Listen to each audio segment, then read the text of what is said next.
All right, we're in it. One Shining Recap Show here on October 26th, 2025. We are, as we stand here today, 8 days out from the Field of 68 tip-off marathon. And with that, the dawn of a new college basketball. So have you guys looked at the schedule for next Monday, by the way? We got games tipping off at like 5 a.m.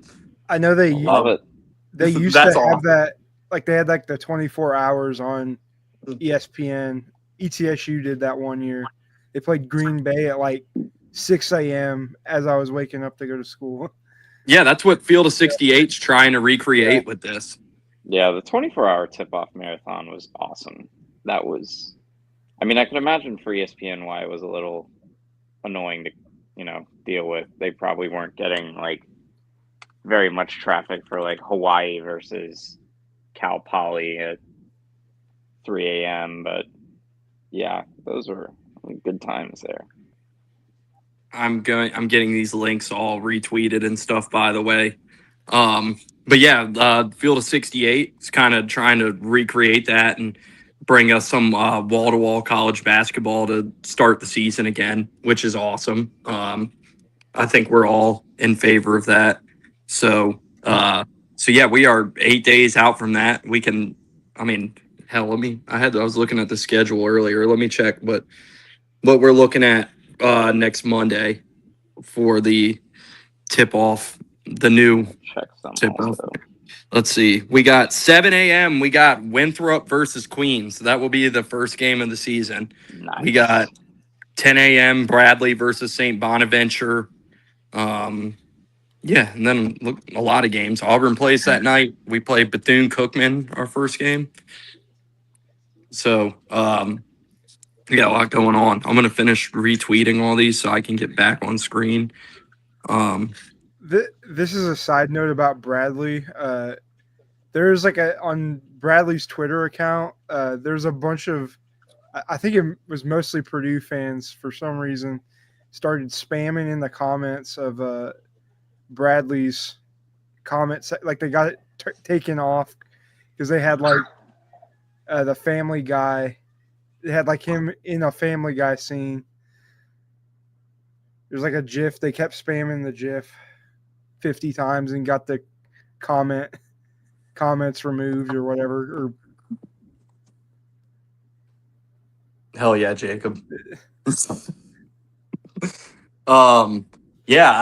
So yeah, we're close. College basketball is upon. I can't fucking wait, man. I am so excited. That's why I was hoping to do this weekend and get some predictions out of the way. I've been kind of doing some research, and at this very moment, I don't know about you guys. Like, we'll get to it like later on in the show.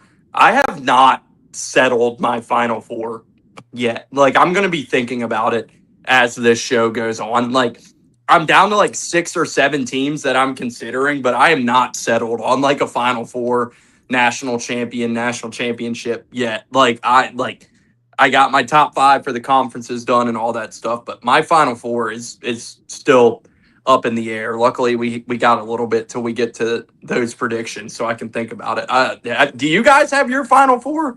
I have picked yet? I have 3 of the 4 teams. I'm still debating on the 4th team. I have a good idea of like who. I think like Final Four is one of the hardest things to predict at this point, just because of the seeding. Nobody knows. You could have 2 teams in the same region, Yeah. but yeah, I definitely have like I think 3. I'm pretty confident in are gonna be there. I think we're all on the same, but I got like 2 to 3 that I'm solid on. Like, and of course, The we'll 4th? be fortunate if 1 gets there. yeah. So Yeah, no, it's like it's tough. There's like there's a lot of really good teams this year, and then like obviously like there's a lot of sleeper teams that like I can't in good conscience like pull the trigger on like preseason, like where I'm going like yes, Final Four. And after last year with all 4 1 seeds, like we saw last year, like the best teams were the best teams, and they did not get knocked off their pedestal. And we had 4-1 seeds in San Antonio in the Final Four, and like I don't know if what happened last year was an anomaly or that kind of changed the way you guys think like going into this season, where like is this going to be another season where those elite teams like really separate themselves from the pack and there's levels to this shit, or do we get back to kind of like what we're more used to with unpredictability and who knows what? It's hard to say this early. I mean, first of all, there were. I mean, it ultimately turned out to be like those four that we had in mind going in, but going into the tournament. But yeah, it's so early to tell. Like the expectations of Cooper Flag were really big at the start of last season. Then he kind of exceeded those, and Janai went above and beyond his expectations. I mean, this year, there are a few teams who are in similar spots, but like I would say before the season, like nobody saw like Florida coming the way that they ended up being that good, and same with Auburn, and really Duke and Houston were the only ones that I think people had that expectation of at the start of the season. But it's too early to tell, and I mean, it's great for the sport regardless. I think last year was great for the sport, and I think, the chaos years are great for the sport also. So, Yeah, I'm doing one more thing with this link real quick before we really get into it. Let me send this. Just give me 1 second. Somebody talk while I'm doing this. first of all, I think the entire, I'm starting this conspiracy that Jordan Love is only throwing to Tucker Kraft and people with a Guardian cap on. They spent a first rounder on Golden, and I can't get him the ball. Did you see his tweet earlier this week? I did not know. He was like, he hit the AJ Brown, the LOL, Oh my with gosh. a bunch of laughing Yeah. faces. That's fun. So yeah, we got the wide receiver one behavior kicking off Yeah. with Matthew Golden. Fun times. Yeah. Okay, I know where. If you guys want to start with the ACC, because that just like tonight, like Cam Boozer is going to be really good. He went absolutely nuclear in Knoxville in their exhibition. I'd need to see what the final stat line was, but I think he had 15 points and 16 rebounds at halftime. Yeah. Which is nuts. So yeah, that's a good segue to start with the ACC because obviously Duke had an all-time team last year, one of the highest-rated KenPom team of all time last year, going into the NCAA tournament. And obviously, we know what happened in San Antonio and in that Houston game where they got knocked off. But Duke's going to be really good again, and obviously Cam Boozer is. They lost a lot from that team, but they brought a lot into, and Cam Boozer is going to be the anchor of that team. They didn't do a lot in the portal, which, like a school with the money and resources of Duke, I was surprised that they didn't really go harder in the portal. But credit to John Shire. He seems like he's kind of trying to do this thing old school, where, like, not necessarily old school in the sense where, like, they're still bringing in freshmen and, like, new players every year. But, like, he's trying to get, high school players in here and build this thing and not just use that money and build a team through the portal. And yeah, we'll see how. I mean, obviously it worked for him last year, and we'll see if it plays again this year. But yeah, let's start with the ACC. And I guess Cam Boozer mainly, and yeah, that can be the first storyline. Is how does Duke follow up last year's incredible team? Do they make another run at it this year? Do we see a fall off?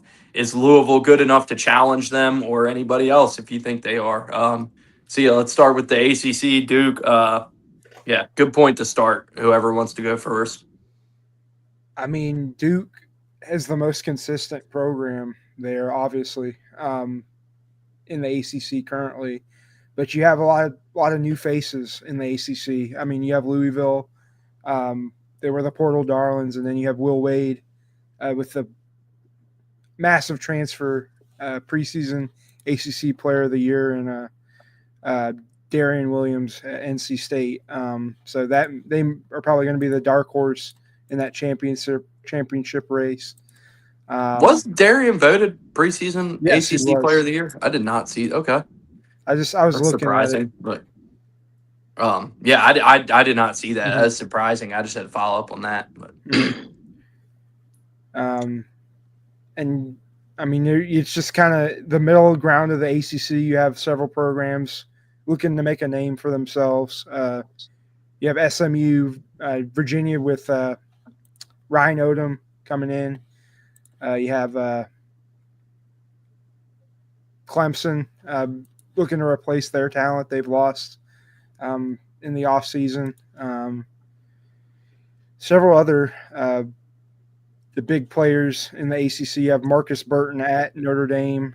North Carolina is ranked third, but I don't know if they're talent-wise they are that good. They have a lot to prove this year.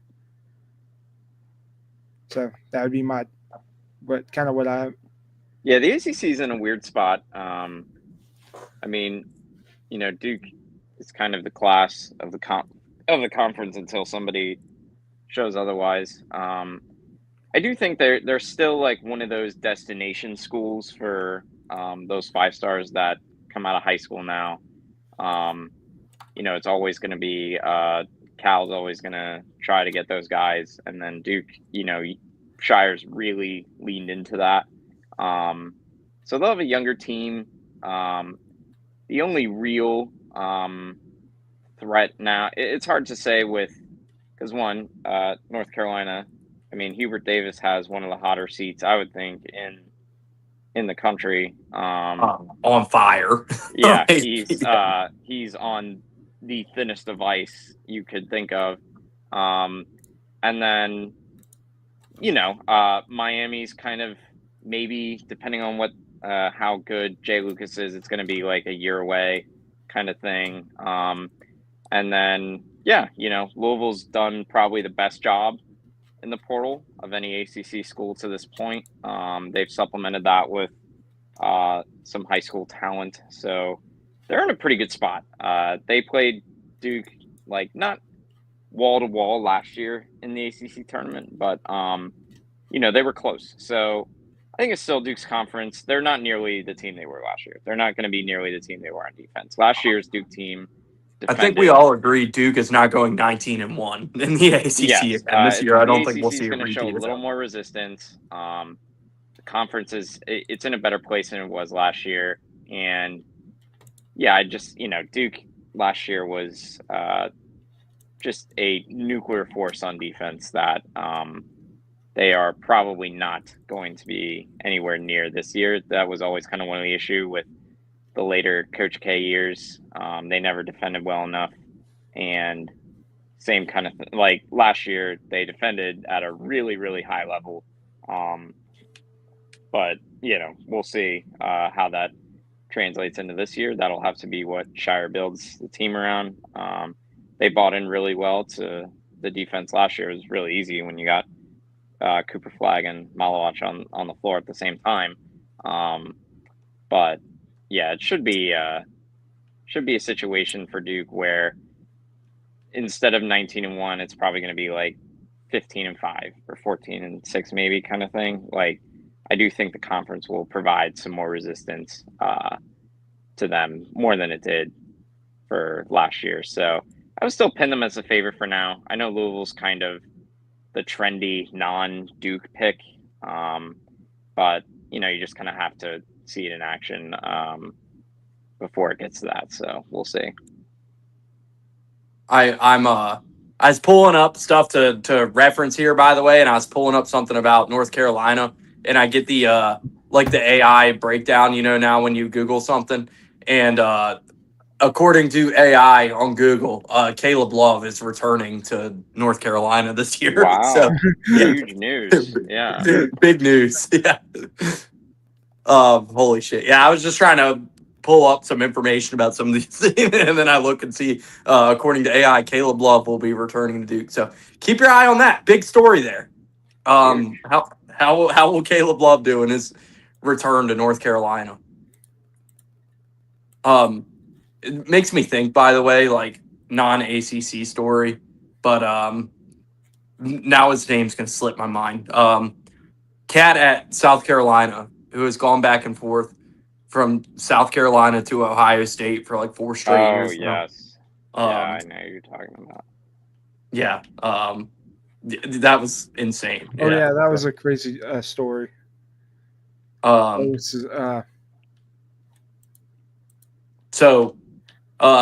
yeah, I guess that's the next question is like, do we think that Louisville has enough to keep up with Duke in this league? Will they be a step behind, or because obviously like Pat Kelsey's gone into Louisville and like year one was like, you can't call it, even though they went out in the first round, you can't call year one for Louisville anything other than a smashing success. And so yeah, they went and spent a lot of money and built a hell of a roster in the portal. So they're going to have some high expectations going into this year. Like, does Louisville have enough to go toe to toe and challenge Duke, or will they remain a step behind? I would say 100%. They definitely have the guys to do it this year.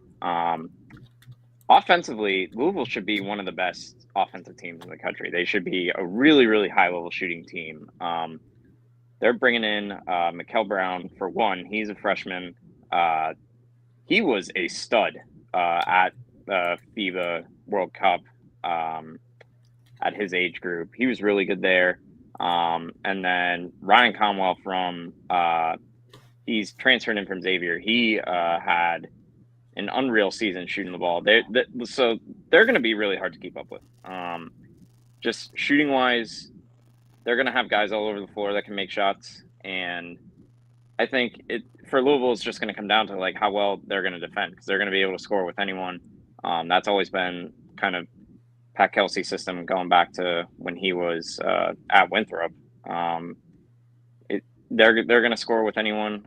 They're definitely going to be like a top 10-ish offense in the country, and it's just going to come down whether or not they figure it out on defense. And just player for player and talent-wise, they definitely have the guys to go toe-to-toe with Duke. They should just offensively, they're probably going to be the ACC's most dangerous offense for sure. It's just going to be a matter of if they figure it out on the defensive end. So I'll ask too, like, it seems like pretty clear answer too, but like we don't have to reveal our entire top 5 yet, but does anybody have anything other than Duke Louisville as their top 2? Or are we all in agreement like that's the top 2 and then we can talk about everybody else? I mean, I think Duke is the top dog in the ACC. NC State could give Louisville a run. It just depends on how Louisville plays down the stretch. It just really all depends about how well the new pieces gel for Louisville. Yeah, it's them and Duke. It's Louisville and Duke, and it's like if North Carolina, finds a way to put all the talent they have on their roster into winning basketball games, then they're probably the next team behind those two. But yeah, it's those two at the top, and then if UNC gets themselves in order, they could join that class as well. But yeah, that's probably the ACC is pretty cut and dry with that. And that's the thing, like North Carolina, like obviously, like the expectations are high. Like Hubert seat's burning, as we already mentioned, and like their roster is supposedly it's a $15-20 million roster this year. Whatever number you've seen thrown around that you choose to believe, but when you look at the guys they got, it's a good roster. But is it a $20 million roster? Like, does it really jump off the page to you like that? because that's the big question with that team is like they got a lot of talent. Like it should be able to work, but like I don't know if this roster is like equivalent to what the expectations for North Carolina this year are going to be. Like obviously we know Caleb Wilson's like the hyped up freshman that they have coming in, and then they went and got Visar. Seth Trimble's the only starter returning. They added Kyan Evans. Like there's talent there, but like is this a roster that you where you spend that kind of money and you have expectations and you're North Carolina to go compete for a national championship? Like, does anybody view like what like I don't even know what you would view like North Carolina's ceiling this year at. It's weird. It is weird. I think it's kind of similar in some ways, not on the same scale to like what Kentucky's built. Kentucky's got a really expensive roster, and then you kind of go up and down the team. And Kentucky's a much better team than North Carolina. Not saying they're in any way similar, but it's one of those like, okay, this is an expensive team. Is this like they have a bunch of great players, kind of really good players. No one that's gonna kind of take over a game type of thing per se, but yeah, at North Carolina, it kind of just reminds me of how like just modern free agency is, especially in the NBA, where you're like, well, this player might not have been worth what he's being paid, but it's just the market rate, like for a free agent player right now. And I don't know if that's kind of the way it is now with the portal, where it's like, here's the guys who are available. And, because there's North Carolina has such a need for talent, they're willing to pay high price for really anyone. So, yeah, I don't think they are.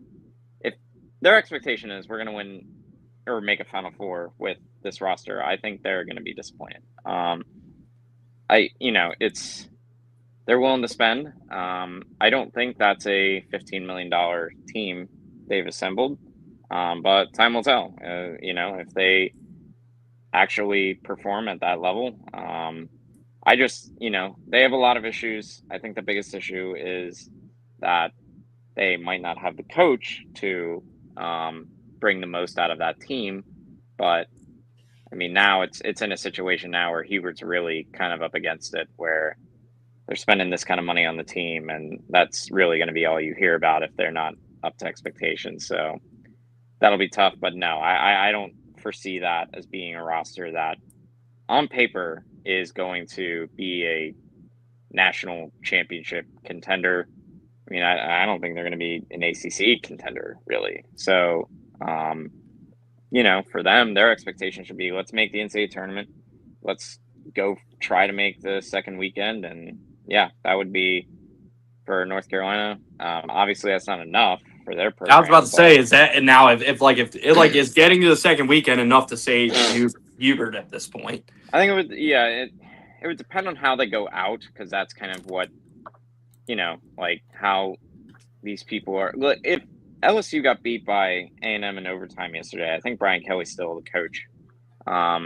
However, they got absolutely lambasted, just crushed.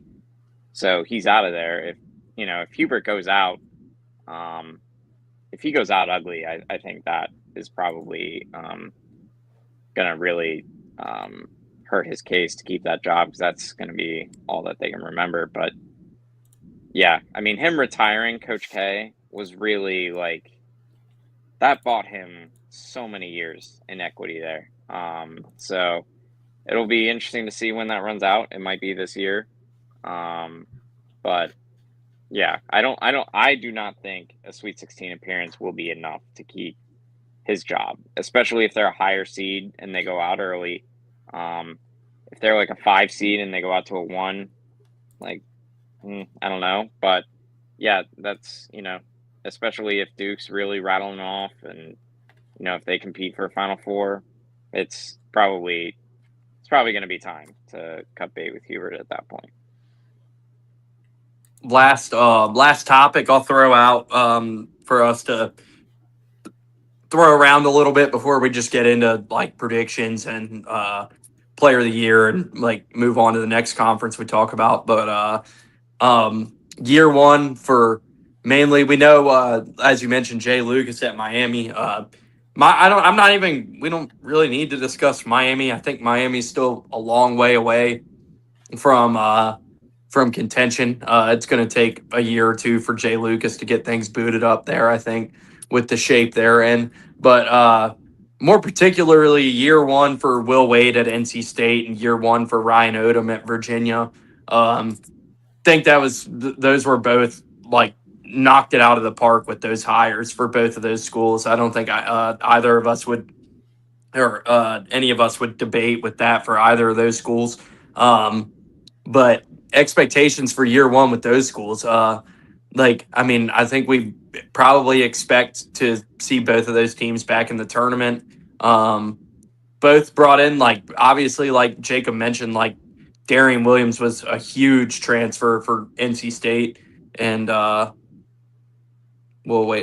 let's see, we got a couple comments. what happened was Jim Larenega's really old. And fell off and retired. Yeah, to answer your question. And plus they bought a team. They basically went out on the market and purchased a basketball team. And the expectation was that they were, going to compete for a Final Four. They were at the time, because that was really one of the first years where the portal was kind of humming along. They were one of the most expensive rosters, if not the most expensive roster in college basketball at the time. They spent a lot of money. They were a very old team. You guys know Nigel Pack is still playing college basketball. That's crazy. Nigel Pack was old at the time when Miami made the Final Four. And it's absurd. Isaiah Wong was an awesome player. Norchad Omier was old at the time. What happened with Miami, though, they lost basically everyone from that roster. They could not afford to keep Norchad Omier away from Baylor, who was going to be the best players coming back from that team. Isaiah Wong went to the NBA. And everybody just left, and they did not maintain any, continuation of a good portal class in the future or anything. And they didn't recruit bad. They had some decent high school recruits, but they just had no continuity, and it just kind of fell apart for them from there. And Larenega won it out, and that was that. The life wallet money dried up. Yeah. Well, no kidding. Miami started spending a ton on football. They have an expensive football roster, and Miami's a relatively small school in comparison to some of these other schools we talk about. So at the time, there was not that much money to go around. They invested most of that in football, and so it's in a different situation now. They're in a better situation now with their NIL, but they got that Final Four, and that was that. I'm still mad Nigel Pack went to Miami. Nigel Pack has been playing college basketball for a decade, I would say. Where's he at this year? Let me. I forget where he was. Was he? He is at Kansas State. I thought he was at Kansas State last year. Or no, did he go? Oklahoma. Yeah. That's what it is. Okay. Yeah. So Nigel Pack still doing it. Shout out to Nigel. But yeah, let's talk NC State, Virginia. Expectations for year one for Will Wade and Ryan Odom. I think both of those teams are going to be really good. I think those are going to be quick turnarounds at both of those programs. I think NC State will be a little bit better than Virginia in year one with Will Wade. But Virginia, Ryan Odom brought a solid team over to Virginia. I think that's going to be a pretty quick turnaround there at both. And then obviously, we say turnaround with NC State, but they were just in the Final Four 2 years ago. So is it even really a turnaround? If you look at it that way, but either way, I think that's going to be two really good programs and two great hires for those guys. Man, Will Wade, it's when you just take obviously, like, there's a lot to talk about with Will Wade and like the strong ass offer and the American gangster and everything. But like, when you just get past that stuff, like Will Wade is just a fucking solid basketball coach. Like, I was watching a show last night. In 8 of the last 9 seasons that Will Wade has been a Division I college basketball coach, he's made the NCAA tournament. The guy just wins wherever he goes, and it's going to be no different at NC State. Like, that's like NC State is going to be a good team in the ACC this year. They have the talent. Will Wade wins wherever he goes. It's going to be quick. I mean, like they're going to be a problem in that league this year, and I feel the same at Virginia with Ryan Odom. Obviously, like, he knows that area and he's going to build a great roster. He already has, and he's going to recruit well there. And I expect a quick turnaround for them as well. But so I don't know if either of you disagree on that or want to add anything. But yeah, year one for Will Wade and Ryan Odom definitely is going to be one of the biggest stories in the ACC this year. How much aura is Will Wade going to bring to the ACC this year? Is it is he still with Buffalo Wild Wings? Yeah, I think maybe, I don't know. Boom boxes, extra. Shout out boom Amir. boxes. Yeah, Amir. Yeah, that's there. I mean, Will Wade is an outstanding basketball coach. Everything aside, he can coach his ass off. I gotta say, I had truly respect how he went about taking the NC State job last year. He was completely upfront about it. Basically told everyone before NC State or McNeese played a game that he was taking the job, and he told him before the Clemson game. Like, and they really took it to Clemson, and it didn't affect that team's performance in the least. And you compare that with someone like Kevin Willard, who like could not have handled that much worse. Will Wade is just a straight shooter. He's a really good basketball coach. He will recruit very well, probably, at NC State. And he is a perfect fit for the current climate of the sport. Like, most coaches hate the transfer portal. They hate NIL. And Will Wade is the opposite of that. He will lean into that, and he will be very successful working both systems. So, yeah, they will have a quick turnaround. They will be an NCAA tournament team, I think. And easily. Yeah, they're going to have they're going to be a tough out for someone. His teams defend very, very well. So that will make them a really fun team to follow throughout the season. And yeah, I would not be shocked if NC State won a game or two in the NCAA tournament this year. I feel like with Virginia, it's a bit of a slower build. Perhaps more so than what NC State has this year.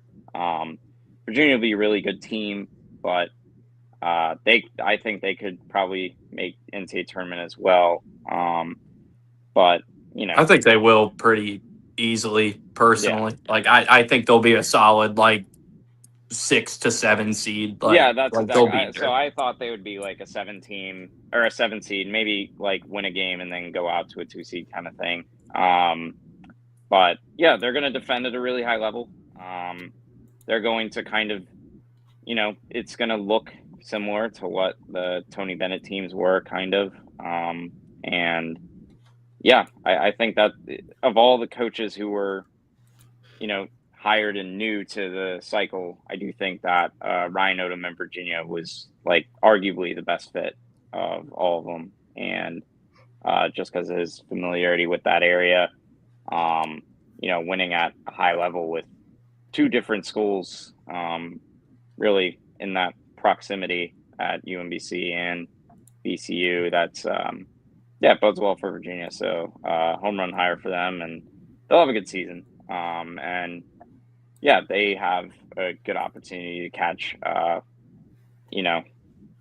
Duke on a bad day or something. Like, I wouldn't be shocked if they beat them. And I have pretty high expectations for both NC State and Virginia, probably higher than most, but they'll both be really solid teams this year. And anything short of making an NCAA tournament is a disappointment for them the way I see it. But yeah, they'll be good teams. They'll be fun.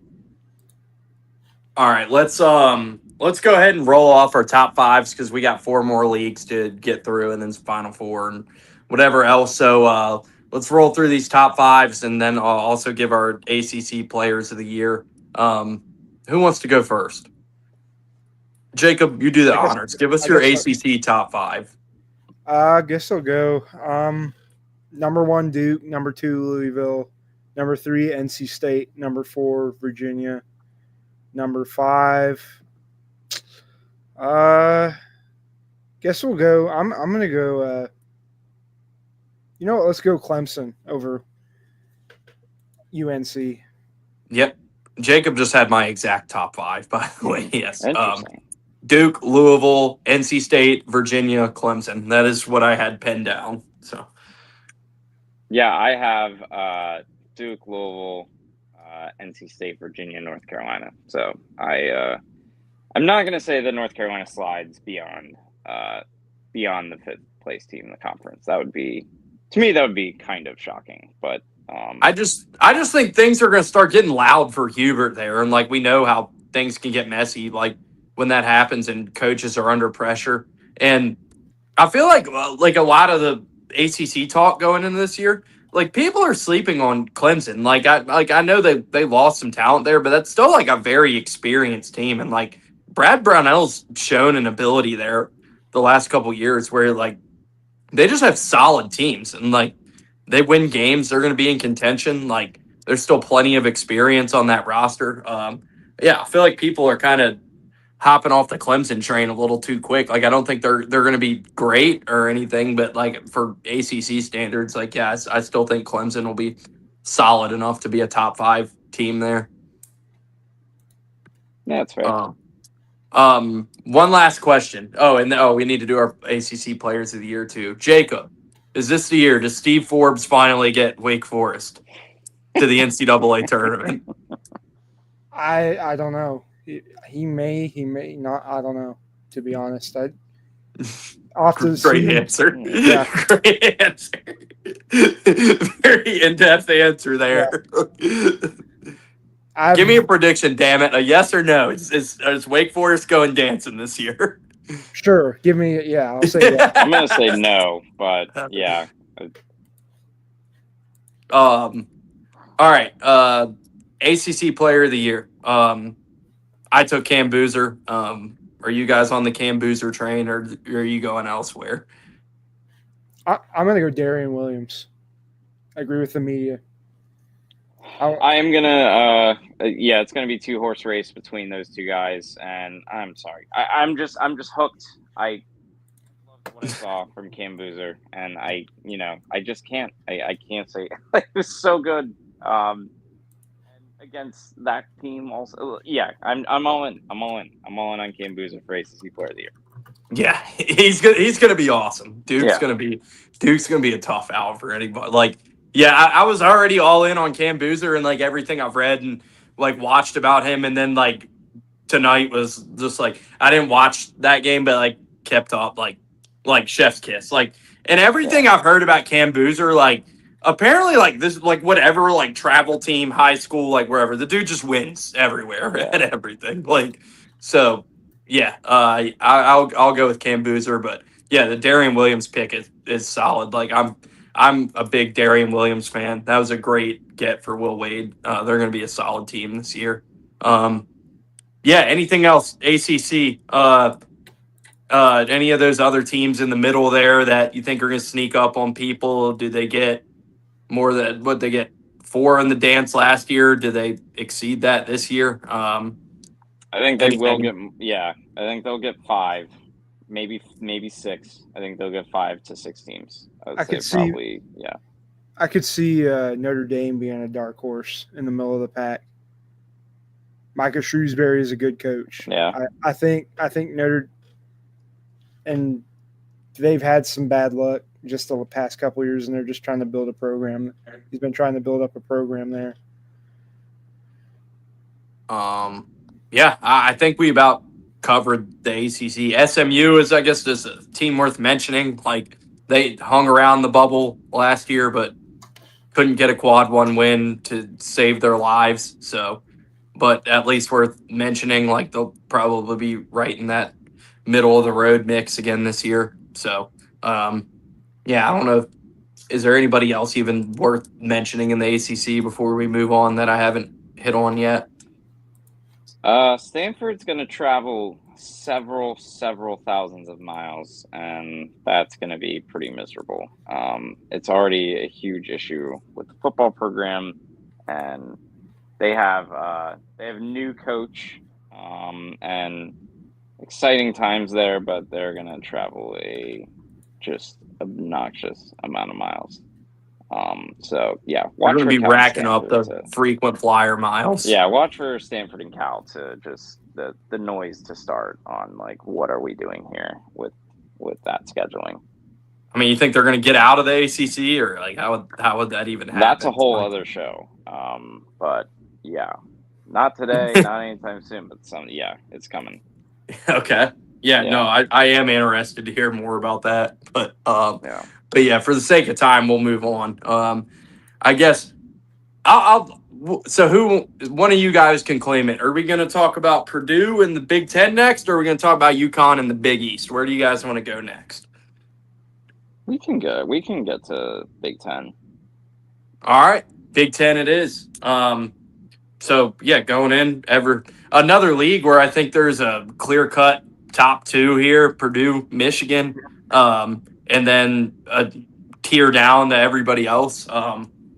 I guess that's where we'll start. Like, are we in agreement here? It's Purdue, it's Michigan, it's everybody else. I think so. Yeah.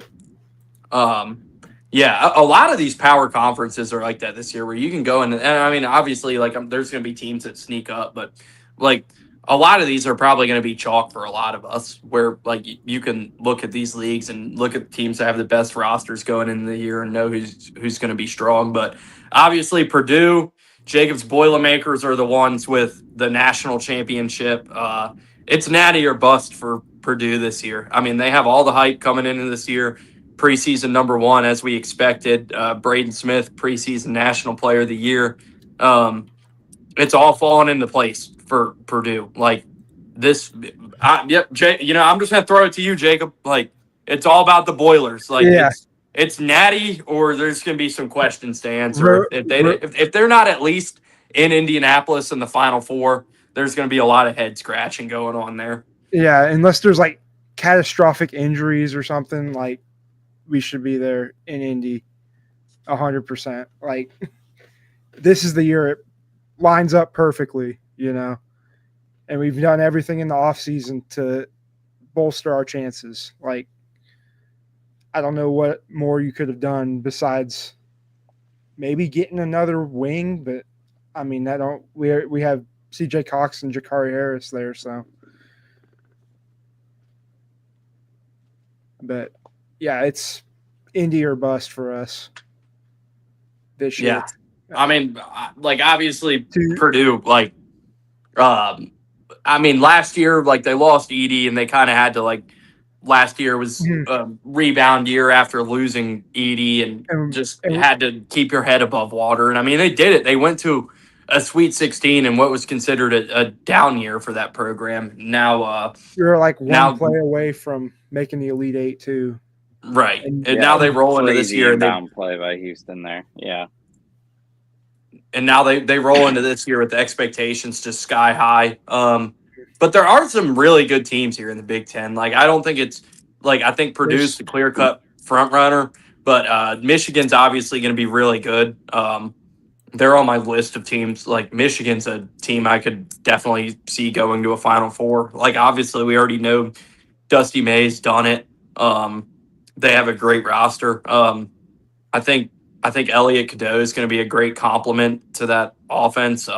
Obviously, we know he's not a great scorer, but he's a great ball handler, one of the best distributors in the country. And they got Yaxel Landenborg there, one of the best probably the best transfer in the country. Yeah. Yeah. So, yeah, Michigan's going to be set. And then, Illinois is what an experiment Illinois is going to be going into this year, because Illinois is basically just running like a FIBA Euro like national team going into this year. I'm very curious to see how that works out for Brad Underwood. I think it's going to go pretty good. I'm a believer in Illinois. And that roster they put together. I mean, the talent's there. Um, so yeah, there's Matt.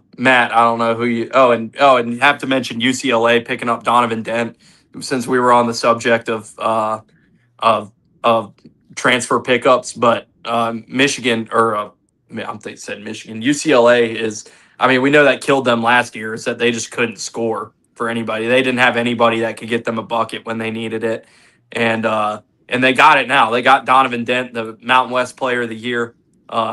What a great pickup that was for them.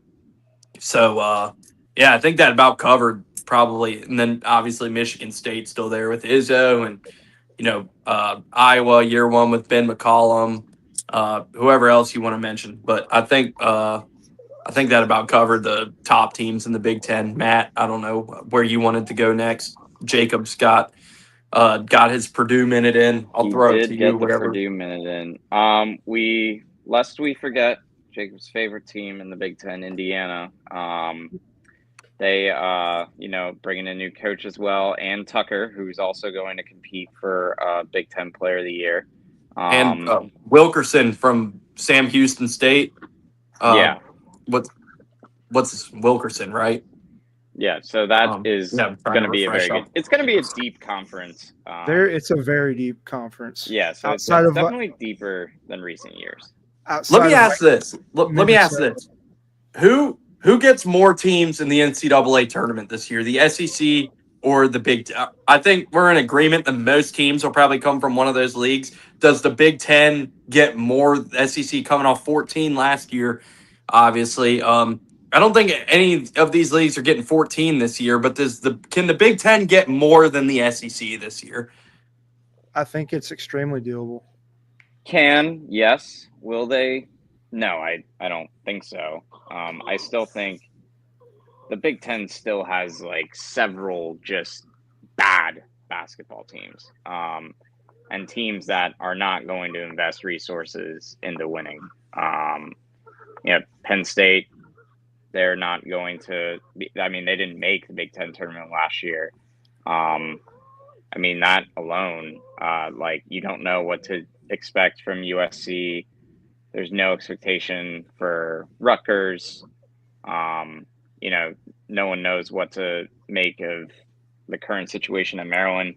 I think that the SEC is just probably in like a more stable place currently than the Big Ten. But it's an incredibly deep conference, and they will probably get near or exactly double-digit teams in the tournament.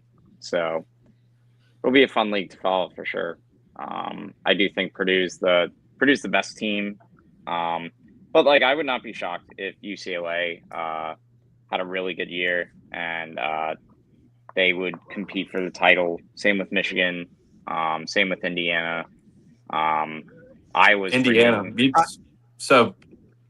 I had to ask about Indiana because they finished pretty low in the preseason poll there. I don't have it pulled up, but a lot of the media is not buying into Indiana's roster going into this year. And then Tucker's had 4 shoulder surgeries now.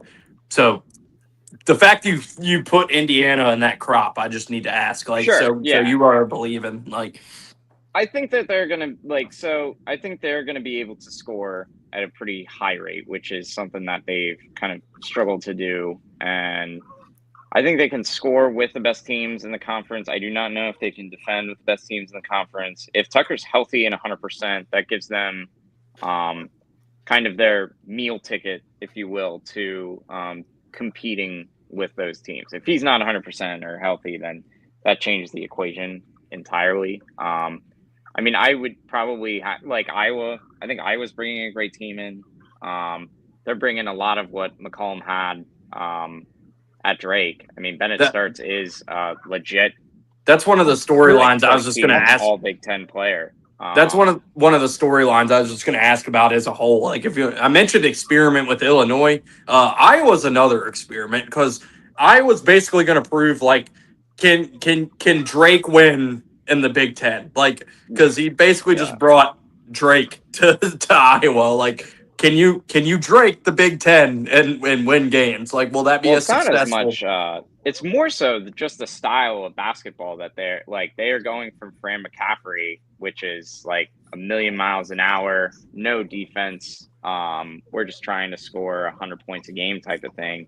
Now to this, where they're going to take 30 seconds every possession, and yeah, it's just going to be a different type of basketball that they're used to seeing. So I think that's going to be the more like, is that style going to work against like a Purdue or a Michigan, teams that are just more comfortable going up and down scoring. But that'll be really fun. That'll be really fun to watch. Bennett Sturts was a stud last year for Drake. He should be awesome again this year. His usage rate was through the roof last year. He did everything for Drake. I don't know if he can get away with doing everything in the Big Ten now. Matt, your picture's frozen. I don't know if you want to try to. We can hear you clearly, but your picture is like frozen. Oh well, not I'm sure that hurts the ratings out there because my face is not on camera currently. But well, it's just like frozen on like a really bad. It's like view. 240p. It's like 240p view. All right, fine. I'll try and rejoin. Yeah. Let me. Yeah. Okay. Yeah, dude, I knew it was like, if it was just black, like okay, but like I couldn't take it.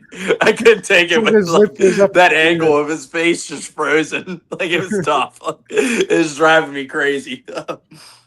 But no, I agree with what he's saying about Ben McCollum. It's like that is like one of the most seismic stylistic shifts we've ever seen from one coaching hire to another, where it's just like they're going from Fran McCaffrey to pure Ben McCollum. Oh shit, I can't hear. Jacob, you're at to hold it down by yourself for a second because every time somebody leaves, and that knocks out my hearing. So it's just going to be you for a second. Let me rejoin. Yeah, Iowa has gone from the pure chaos ball of Fran McCaffrey to the slow and methodical style of Ben McCollum. When they get back in here, I'm going to ask them about which Drake coach is going to do better this year. My opinion, I think Ben McCollum is a lot better coach than Darren DeVries, in my opinion at least. But that said, I do hope Purdue blows out Iowa State this year because of Trey Thompson. But that's beside the point. Yeah. I got back in like halfway through what you were saying, so I didn't catch all that. We'll wait for Matt to rejoin. I was just saying, going on your point about the tonal shift of Iowa basketball, going from like pure chaos ball of Fran McCaffrey to the slow and methodical pace of Ben McCollum. Yeah, that's just going to be like, it's going to be a culture shock. Like if you're just a student at Iowa who's been going to basketball games for a couple years, like I don't think you quite understand. Like if you're not a like hardcore basketball fan who's like watched Drake play basketball, like if you're just like, oh, like we're going to go to the games this year, like I don't think they're prepared for how different the style under Ben McCollum is going to be to what they're used to. Like they are like the Iowa people who just like they're not going to know what the hell they're watching. like when the going season from like starts, Keegan Murray to like 20, the full shot clock being used up like before they take a shot, like it's basically like the Princeton offense almost. Drake was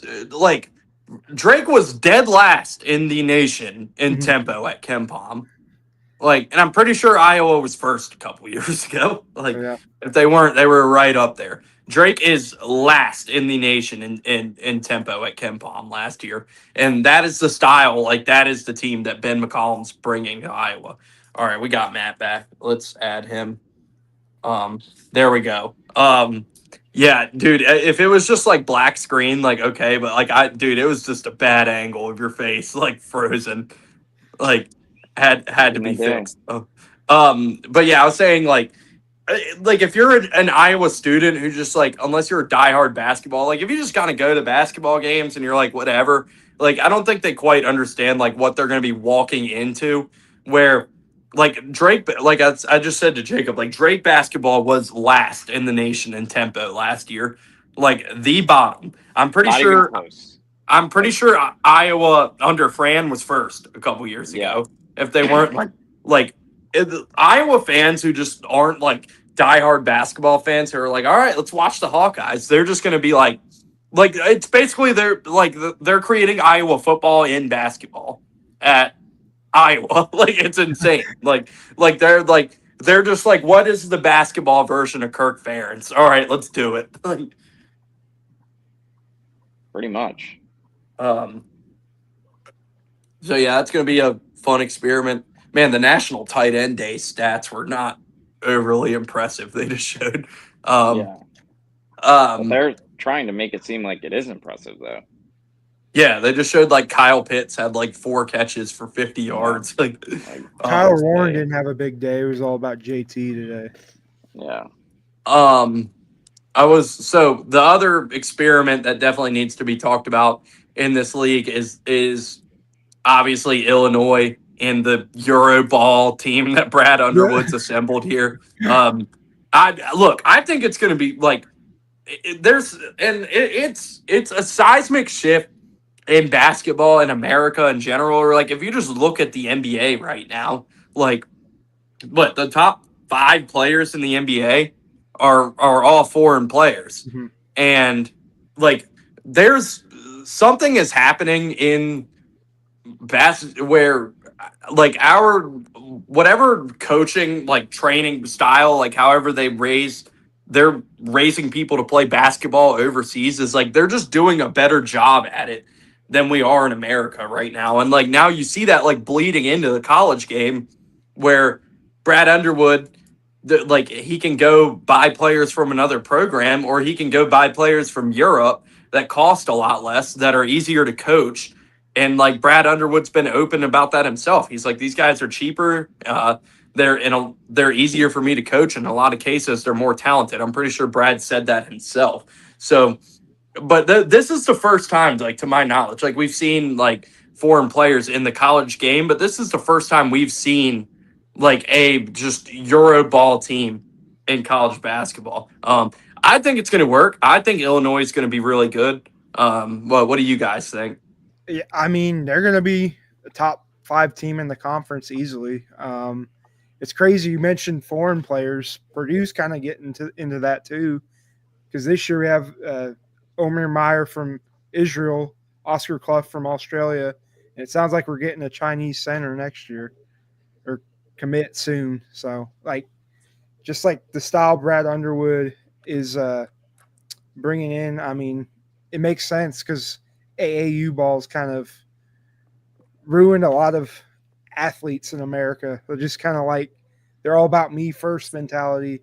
In Europe, they're all about the team culture, just sort of that mentality, team first, and a lot better get a lot better coaching than somebody's dad just running the team trying to get his kid shots. I think that's kind of what Brad Underwood was getting at. Yeah, say what you will about Brad Underwood, but he's definitely onto something here. This has been and I could go on for hours about just why the European culture of basketball and some sports in general is kind of working at much higher levels than what it is here. This has been very apparent in soccer for decades. People have always wondered, like, why is America not very good at soccer? The sport has been kind of run by Europeans and South Americans because they train the sport incredibly differently now that other sports like basketball are getting around to Europeans and they're training in similar ways. You can kind of see like how that's kind of bleeding into basketball also. The European model is mostly about training skill. They all can handle a ball. Like every European player can handle a ball. They all have good footwork. and they all can shoot. They're all just extremely fundamentally sound players. Mostly the American-born player is like incredibly athletic, like unbelievably athletic. They're in the position they are in because they are just a top 1% of athletes in the world kind of thing. And they use that to, you know, be a force on the basketball court. And usually they're very good defensively because they're so athletic. But they're not great shooters. I mean, that's not to say like America doesn't have great shooters or anything, but it is just, the level of skill that they train for in the European game is very different than the level of skill that is trained in the American game. And you kind of see that it's made perfectly for the college game. Just the cutting. There's very little cutting in the NBA game, or in some ways the American game.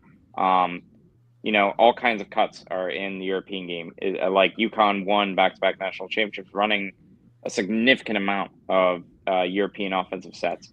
They'll go all over the world to find sets that work for them. But yeah, I would say that European basketball players, especially at the college ranks, are very easy to coach. Like, they already know how to make a back cut. They're very well-disciplined shooters. They're well-disciplined help defenders. They can all handle a ball. They can all pass. I think that is kind of what he's getting at, and he's found success in that formula. And yeah, Illinois will be, they should be in everyone's top 5 for the Big Ten, and yeah, they'll be a handful. I don't think they'll be as good as Purdue or Michigan, but they will be a handful. And with those European guys, it's hard to predict like what they're going to be. Like, we already have enough. Like, everyone knows how good Braden Smith is, and Trey Kaufman-Brennan is, and Jackson Lenenborg is. No one really knows yet the ceiling for some of those Illinois guys. So yeah, they're a huge wild card. I feel as if they have a really high ceiling and a pretty high floor. So they'll be dangerous if they can figure that out. So yeah, they'll be a fun experiment to watch for sure. I know this season, one of the Purdue games I'm going to is Purdue versus Illinois. So I'll get to see them there, how they work out in person. So we'll see how they progress throughout the year. Yes, sir. Well, let's do some top 5 for the Big Ten, and then we'll get to Player of the Year, and then we'll move on to the Big East. Matt, Jacob went first for the ACC. I'll let you go first for the Big Ten. What you got top 5? So I'm not going to be the guy who picks against Purdue to win the conference. So I'm going to go with Purdue at the top. Going to say Michigan, very close. I've teetered between Michigan and UCLA. So I'm going to say that those 3, I'm going to say, are going to be kind of the class of the conference. They'll be the clear-cut top 3. After that, it was tough, but I'm going to say Michigan State, because they always find, like, I'm also not going to be the idiot that doesn't have them relatively high up in the conference rank there, and I'll say Indiana. All right, Jacob, what you got? Of course, number 1, Purdue. I mean, consensus there. Michigan 2. Number 3, I'm going to go Illinois at 3.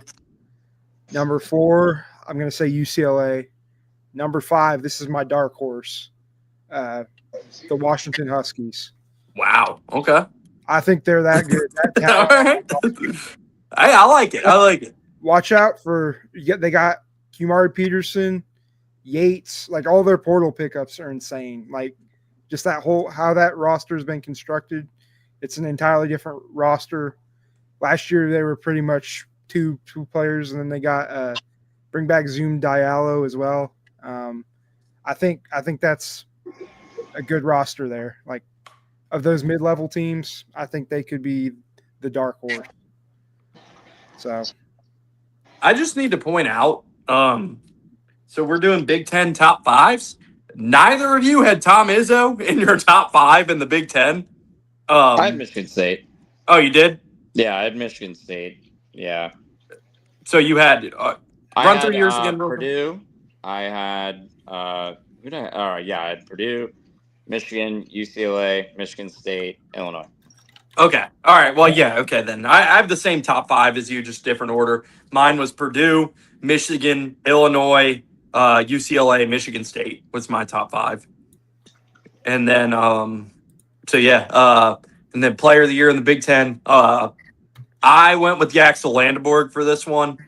I think just I'm not dissing Braden Smith Jacob where you like I just think Yaxel Landeborg will probably I think he'll probably put up more gaudy numbers in Dusty May's system and have a better edge on that, and he'll be more the focal point of Michigan's team, whereas Purdue has guys to go around. So for that reason, I'm going to go with Yaxel over Braden Smith. But yeah, I think this is another league. I'd say those two and Donovan Dent. Outside of those three, I don't know if there's anybody else you guys are throwing in there, but I'm going with the Axel for my pick. I mean, there is a path. Honestly, there is a path that Braden Smith doesn't get the Player of the Year, but I think the Player of the Year is generally a more center focused game. Like a big man has an easier path, just with the number of buckets they can get on their own. But I'm going to stick with Braden Smith. I think this is his year. I think he gets a triple-double finally. I think Matt Painter lets Braden Smith get a triple-double finally. And there is another contender for Player of the Year on Purdue's roster. TKR takes over. You know, I could see a path where he just like scores over 20 points a game, and that gets him the Player of the Year. So, I mean, there's a lot of good players. It's not a one-horse race, I'd say. Not in the least. I mean, yes, Yaxel's going to put up some obscene stat lines. I think that alone will kind of secure, and like he'll be a popular like lottery pick kind of player, so he'll drag in a lot of the national audience for that. Kind of where like Cooper Flagg got an advantage over Janai last year, with drawing in that like NBA crowd. Yaxel should win, and then I would say Donovan Dent would probably be the next closest guy, and then you got to watch for Bennett Sturts because he was the do everything for Drake, literally everything, just scoring, assists, rebounds, defensively. He was outrageous. So if he can replicate any part of that production, he'll be probably kind of a dark horse candidate for player of the conference, depending on how Iowa does. But yeah, this should be Axel. He's going to go crazy at Michigan. I got one more dark horse I have to throw in too. How about one Chad Baker-Mazara? Oh, jeez. No, I don't really think he's a dark horse for Player of the Year. But, yeah. No, I couldn't get through the Big Ten without mentioning it. But what a mix Muss and CBM is. That's crazy. Yeah. I don't think that one's going to go well. I don't know how you guys see that one going, but that's either going to go perfectly or it's going to go totally badly. No in between. Yeah, I just looked at USC's preseason exhibition games they played. They only beat Loyola Marymount by 9 points and only beat Grand Canyon by 6. Hey, they're getting the walk-on some minutes. See what they have. Yeah. Any other teams in the Big Ten? Jacob's Washington pick was wild. I did not expect. I did not expect that. The Huskies in the top Washington 5 will probably be we need to try to make the Big Ten tournament here. Type of thing. We haven't even talked about Oregon yet, but that's a really good team too. With Dana, they brought back a lot of talent. Pretty sure they brought back like every starter from last year. Did they not? And they were really, really good in the non-conference. They won the Players era last year. Yeah, they just kind of fell on their face in conference play, but Yeah, they were a good team last year. I have them Yeah. as my number 6 team, and I'd say Michigan State 7. We didn't really talk about Sparty a ton, but Izzo's just gonna Izzo again. It's not a super talented roster, but Yeah. is it ever at No. Michigan State? Like They'll be like middle. They'll be in that 5 to 7 range if I had to guess. Like right in there. They'll make the tournament and then make a run in the tournament like as they usually do. Michigan State's an easy team to talk about because it's like they're like whatever roster Izzo puts out there, like you can casually just be like Izzo, like they'll be fine. Like he will figure it out. Like so, it's like there's not even a ton to break down there. Like I don't even know who the best player on that team going into this year is. You probably know Matt, maybe you Jacob, but like nobody that jumps off the page at you on that roster. Because I mean they lost what's Richardson. Yeah, Jace is in the NBA. Jace Richardson. So I don't They know. returned a bunch, like some front court guys, and I mean, it's just one of those things that they have an identity every year, no matter who's on the roster, and they're just going to be well disciplined, well coached, and they're going to be really good in the end of games. So it's kind of an easy pick from that perspective. Just don't try and fuck it up. They're going to be there at the end every year. So we'll see. They're not going to be as talented as last year's team for them, but yeah, as long as Izzo's coaching the team, they should be in consideration at minimum. Trey Fort might be Trey Fort. Yeah, I mean, if they could just like shoot the ball like competently at all, like that would go a long way for them because that's kind of been a killer for them the last few years. Is like they can never shoot, but they still find ways to win games. Any other teams we're mentioning here? Northwestern, Chris Collins. We know he's a hell of a like. I mean, the only other one now is like Maryland because you don't really know what to expect. Yeah, Buzz is. I think it's definitely going to be a retool year for Buzz and Maryland, but I'm sure they'll probably be on the bubble. Maryland and Rutgers without the 2 lottery picks, seeing if they kind of get back to what they were before. I don't know how Peichel survives there because, I mean, I think Peichel's a good coach, but when you get the donors to go all in and get Ace Bailey and Dylan Harper and it completely fails the way it did, like, how do you go back to those same guys and be like, all right, I know this failed, but like, we're going to be fine. I feel like you get Ace Bailey and Dylan Harper in a team like that. If you don't win with that team, like that's pretty much it. I don't know how Peichel survives. Like he's a guy I could probably see getting the shit can after this year, which I hate. I think Peichel's a great coach, but yeah. Yeah, I think that's about it for the Big Ten. Unless you guys got anything else you want to throw in. I know you were mentioning Northwestern. They get Nick Martinelli back. He might be one of the higher scoring players in the Big Ten this year. Yeah, Northwestern will be like we know Collins is a great coach. Like they'll punch above their weight like always. But yeah, let's talk Big East.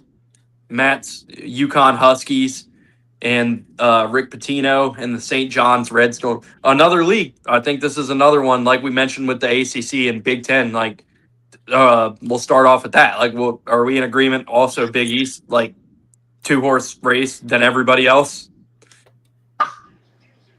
Yeah, I think it's this is probably I think Marquette and Creighton will be good teams. I don't know like how good relative to like what UConn and St. John's are, but yeah, this is I would say just those 2 teams and everyone else.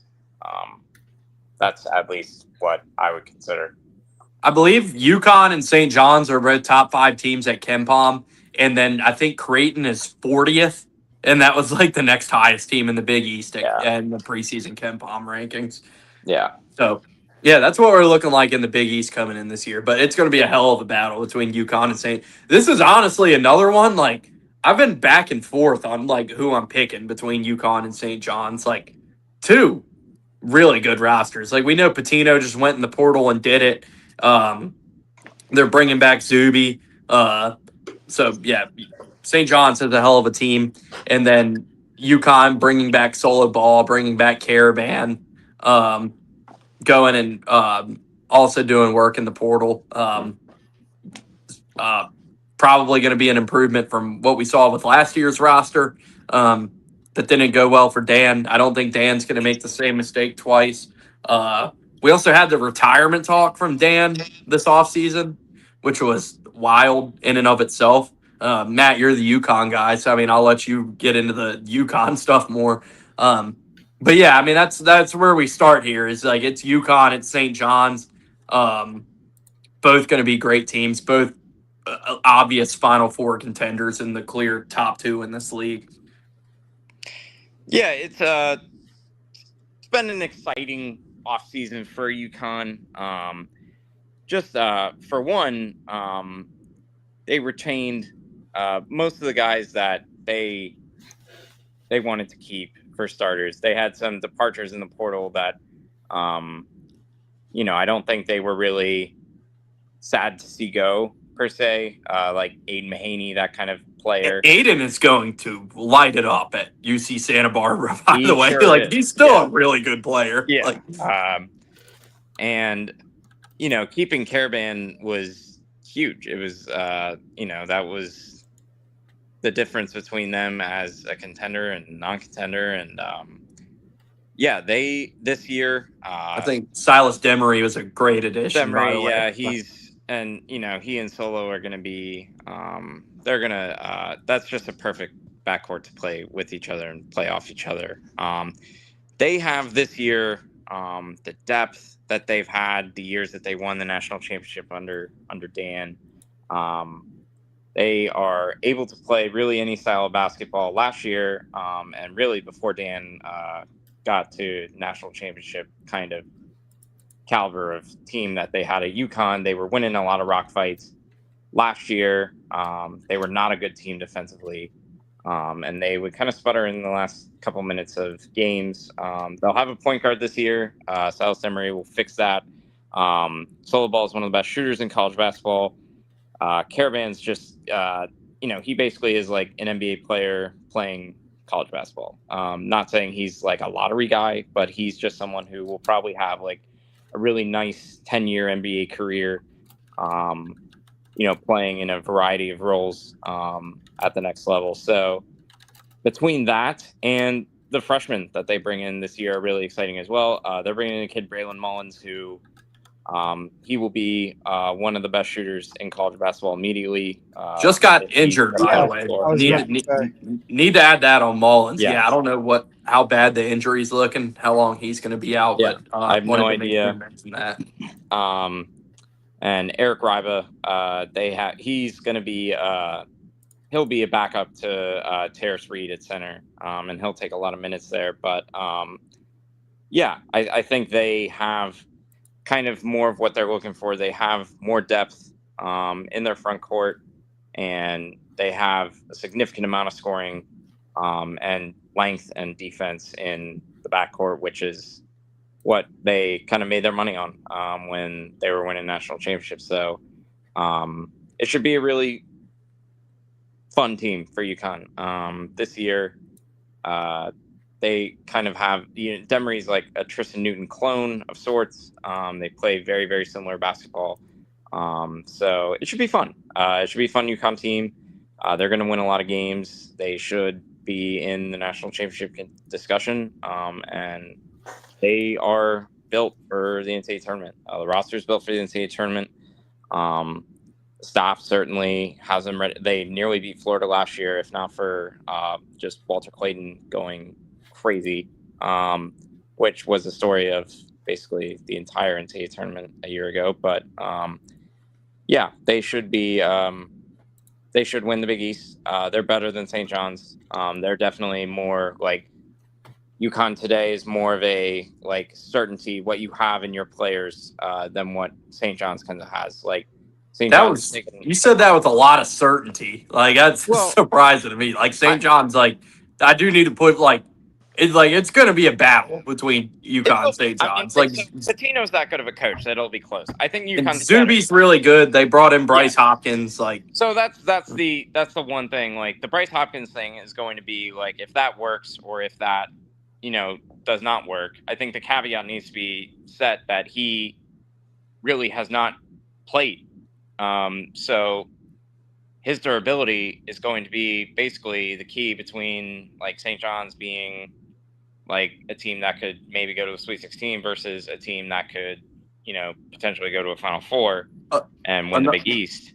Another St. John's tidbit I need to add in, by the way, is so Patino said Ian Jackson was going to be the next great point guard at St. John's, and now Ian Jackson's not playing point guard, apparently. So we have no idea who's playing point guard for them as of now. That was surprising because they brought in Ian Jackson to play point guard, and he's not going to be doing that now. So interesting stuff there, but I had to note that on St. John's. But yeah, between that and the shooting, you just don't really know yet because the shooting was such an issue last year for them. They could not shoot the ball. And I think that, Patino's kind of earned that Izzo status of sorts that you just kind of know his teams are going to be really good and they're going to figure it out. So yeah, it will be a battle and it will be a really close race between those two. And I wouldn't be totally surprised if St. John's won, but at the same time, I just kind of feel like I know what I'm getting more of with this UConn roster than with like the St. John's roster. You just like there seem to me to be more question marks within that team that certainly could be answered. That Bryce Hopkins could play and he could be great. That Ian Jackson could help the team in some non-point guard capacity. That they could find shooting that they did not have last year. So yeah, I'm certainly not down on St. John's. I just feel today UConn's a bit ahead of them in terms of like being more of a finished product today than what St. John's is. So we'll see. But ultimately, yeah, it's truly those two teams, and yeah, we'll see what happens. Jacob, you got anything you want to add on UConn, St. John's, that whole deal? I'm not as tuned into the Big East as like the Big Ten or SEC or ACC. But I would say I think St. John's has a slight edge over UConn at this point. UConn brings back a lot, but I just think St. John's will have the deeper team at this point. UConn has more unknown on their roster. Although if Braylon Mullins and like all the additions UConn's made, like you said, Silas Demery, just kind of those depth positions. On UConn, it's obviously going to be all about solo ball to start the year. He's might be an early favorite for Big East Player of the Year, even. So. So all right, other stories in the Big East. I guess like we said, like that next tier is like Marquette, Creighton. Yeah. I'm gonna put Villanova in there because I think Kevin through all the other bullshit, like obviously it sucked how he went there, and like I don't think anybody's really rooting for Kevin Willard after how all that went down. But the reality of the situation, still Kevin Willard's is still a really good coach, and I think they're in a lot better shape with Kevin Willard at the helm there than they are with Kyle Neptune. So like I see that being a pretty quick turnaround for Nova. So yeah, I put Nova in that next tier. Providence, like they have some talent. Kim English is trying to get them going, get them back to the tournament. So, and I love so much that Aaron Rodgers lost this game. Makes my heart happy. But yeah, so kind of like that next tier of the Big East. Creighton, man, who knows? Like I mean, Greg McDermott's still there. Obviously, we don't know how much longer, probably another year or two, but they lost a lot of talent off that team. But kind of one of those coaches you have to trust. So yeah, next tier of the Big East. Whatever you guys want to tee off with, and I need to add too, like Marquette. Shaka Smart's one of these coaches who's not really using the portal. Um, so we'll see if the train kind of comes off the tracks for them. I still think they're going to be good. Keep it going there. I think Chase Ross is going to be very good for Marquette. I'm not going to pick Chase Ross to win Player of the Year, but I could see him definitely being a dark horse for Marquette there and taking off this year, kind of stepping into that Cam Jones role. But yeah, next tier of the Big East, Nova, Kevin Willard, year one. Marquette and Creighton both losing a lot, but should still be good. But yeah, whatever you guys want to talk about with that one. I was going to say Creighton is still going to have a great offense. They picked up a lot of the pieces. They picked up a couple players from Iowa that transferred after Fran McCaffrey got fired, and Josh Dix and Owen Freeman. I'm not sure, where did Nick Graves come from? It says on here. I was just reading on. Yeah, I think Creighton's going to have a good offense. And then you have Richard Pitino hired at Xavier. I'm not sure what their roster is looking like, so they may be in that mid-tier as well. It kind of gets murky when you get below those top two. You could see either. Now, Jacob, not to stop you where you are, but I do have a question. I want to include DePaul in this ordeal here. You've been supportive of that program before. Mm-hmm. Can we expect more conference wins and improvement for DePaul? I think so. I think they'll continue to improve. I think Chris Holtman has a good program going there. Has a good foundation to build upon what has been one of the worst programs in NCAA basketball. Like, last year was an insane improvement upon where they were. Very close to upsetting a couple teams. There's that crazy game. Well, who were they playing in the Big East tournament that they almost – was it Villanova? Or who was it? Probably was Nova, knowing because I think they were matched up with Nova and Creighton were on the same side, I think, last year. I remember that they took UConn to overtime. Mm-hmm. Yeah, last year that was a wild game. Yeah, no, I agree with Jacob here. I think DePaul will be better. I know they've just kind of been using the portal, just trying to improve their roster year over year. I think they have sort of kept their core pieces, CJ Gunn and several others. I know their only big loss was Connor Enright went to Indiana. Matt, what do you got? Next tier, Big East, Marquette, Creighton, Nova.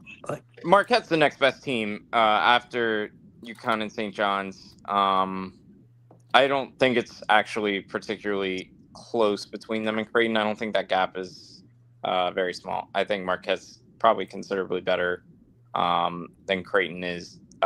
It'll be kind of one of those classic Greg McDermott teams where they're getting up and down, and they're not going to play a lick of defense. But so at KenPom, real quick, let me just, because I've referenced this. UConn is at 5. St. John's is at 16. And then next we have Creighton at 41. Marquette at 47. Providence at 48 and Nova at 50. That shows how big of a gap we're talking. Yeah.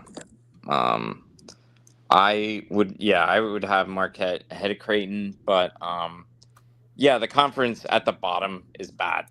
Seton Hall is bad. I don't think Seton Hall is going to win a game in the Big East. They might go winless. They are. I feel so bad for Shaheen Holloway. Yeah. Apparently Seton Hall's NIL is like horrific.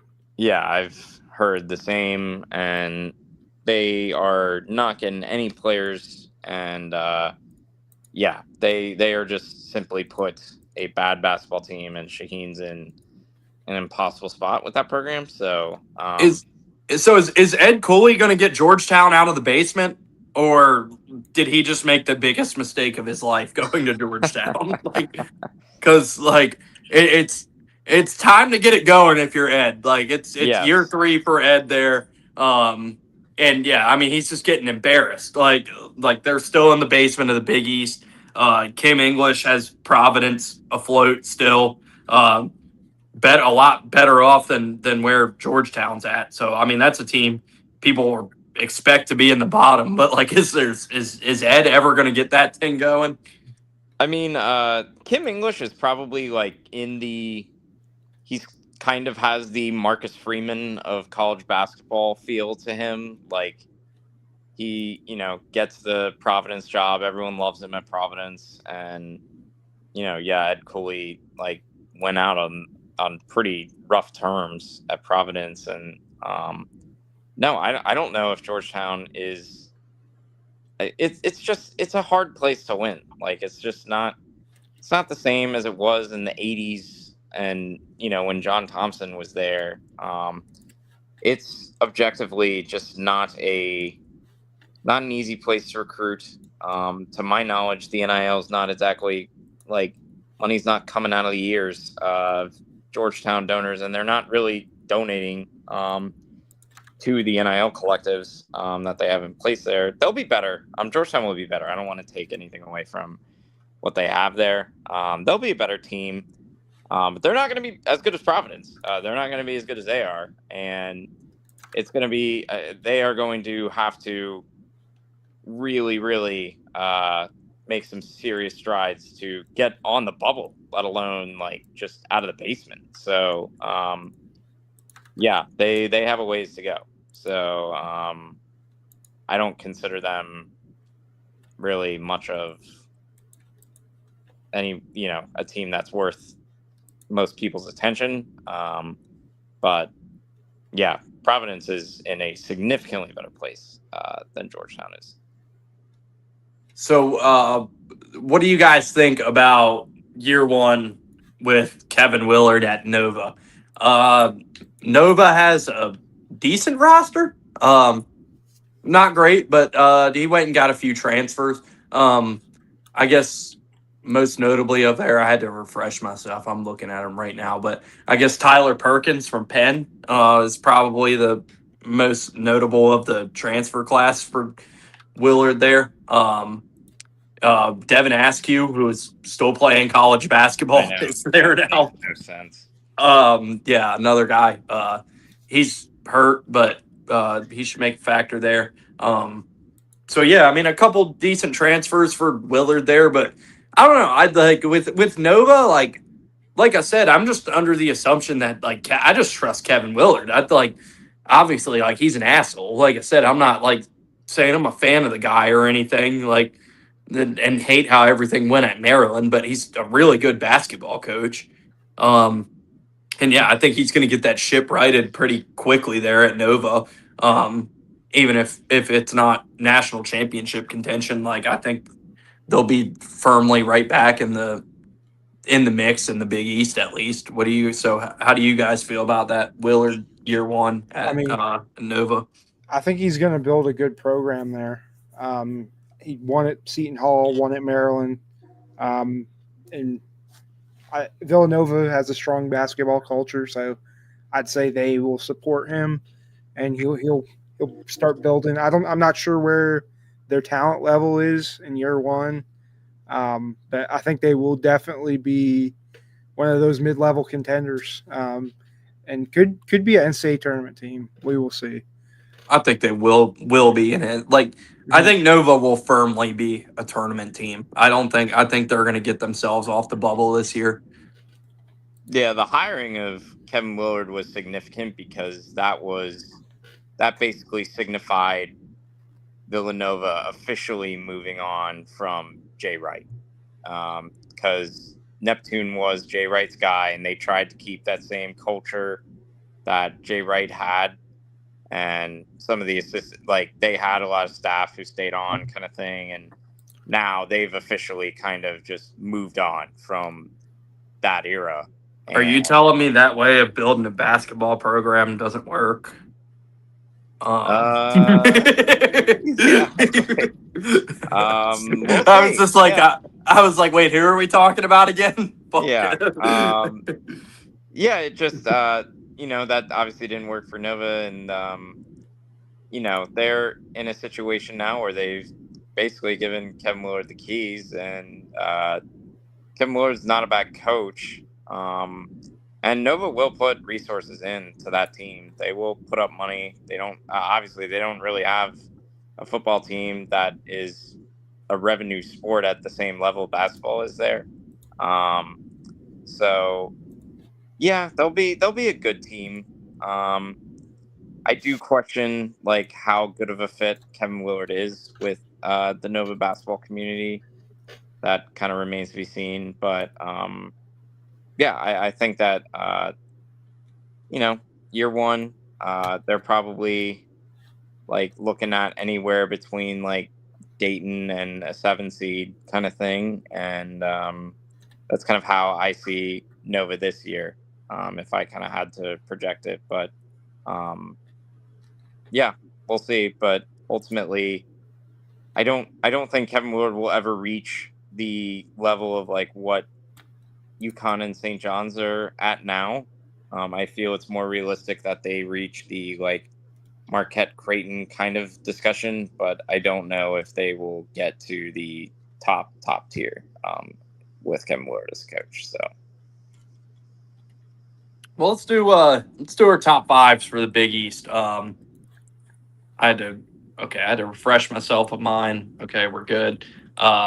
Yeah, you guys went first last, so I guess I'll go first this time. But my top five, I got okay. I debated all day. I went with UConn first. I got UConn, St. John's, Creighton, Nova, Marquette is my top five. Um, yeah, I got UConn, St. John's, Marquette, Creighton, Nova. all right, so same five teams, a little bit of a different order. Jacob, do you disagree with any of those five, or are you going to have the same five in whatever order? I guess I'm gonna go St. John's, UConn. Let's go. I guess I'll go Marquette at 3, Creighton at 4, and was that basically yours and Nova? Yeah, I had Nova at 4. Matt had them at 5. I'll go Nova at 5. All right. So yeah, me and Matt took UConn. You took the Johnnies. Yeah, and then we'll do Player of the Year. So this is like I went with Caravan for mine, but obviously you have Caravan, Zuby Edge for the two clear favorites, and then Solo Ball is probably next. And yeah, I mean whoever, like we'll see. Maybe Bryce Hopkins could step up. I brought up Chase Ross as a dark horse for mine. But yeah, I will go with Caravan for this one, and I imagine Matt's probably going to do the same. Yeah, I would say Caravan is the front runner, and yeah, I could see the Big East coaches going with whoever best player and the best team is. So if St. John's won the conference, I could see Zuby Edge for winning it, and then UConn won, I could see Caravan winning it. But yeah, I would have Caravan as Big East Player of the Year for sure. What about you, Jacob? You got Caravan, Zuby. You got somebody else, or I'll say Solo Ball. I like Okay. Solo Ball more as a player than Caravan. I think that he's like the type of player that like takes over games, and he's going to be that next level, you know. Yeah, makes sense. Anybody else really in that mix for Player of the Year? Is it just Zuby, Caravan, Solo Ball, and then I guess Bryce Hopkins if he can be what he was before, and then like I said, I'd throw Chase Ross in there. But is there really anybody else you could see sneaking into this mix? Personally, no. It's just going to be hard to like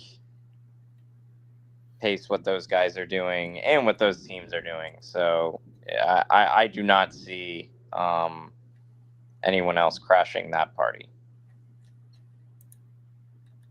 Well, I guess that's probably about it for the Big East. I mean, Jacob brought up Xavier a little bit. Um, any expectations for year one there for the Musketeers? Xavier lost a lot, and I don't quite think they replaced it with enough to be a tournament team this year. But Richard Pitino can clearly coach and recruit. So I would say that this year they're probably going to have they'll probably be a little around or slightly above 500. But yeah, I would say that was a pretty solid hire by Xavier, and I think Richard Pitino will be a good coach there for them. All right. Well, any other teams or players or anything in the Big East that I didn't mention or we didn't mention that you guys want to bring up before we move on? No. All right. Let's do the go get Juve. Text him. Yeah. Big 12. It's Big Big 12 time. Yeah, I'll have to. Text him. See if he'll hop in here, because it's time for the Big 12. The as Juve would claim, the best conference in college basketball, without a shadow of a doubt, if you ask him. But it's hard to.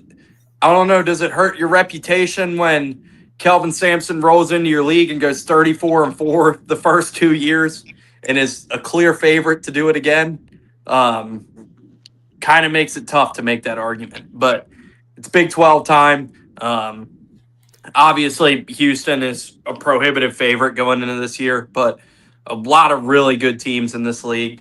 In fact, I got to look at my top 5 just to see. But, obviously, this is going to be, of all, we're talking about the Conference Player of the Year races and other conferences, this is going to be the best Conference Player of the Year race, where you have AJ DeBansta, Darren Peterson, JT Toppin, all 3 guys who are not only candidates to win Conference Player of the Year, but like that could very well be the National Player of the Year race between those 3 guys. So fun Player of the Year race. Some really good teams in this league.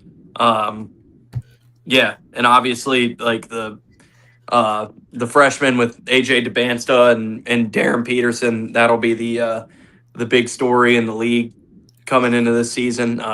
JT Toppin's returning to Texas Tech with McCaslin. They're going to be really good again. So, yeah, Big 12 looks awesome this year, all jokes aside. Some really, really good teams at the top of this league. What do you think, Jacob? Where do you want to start?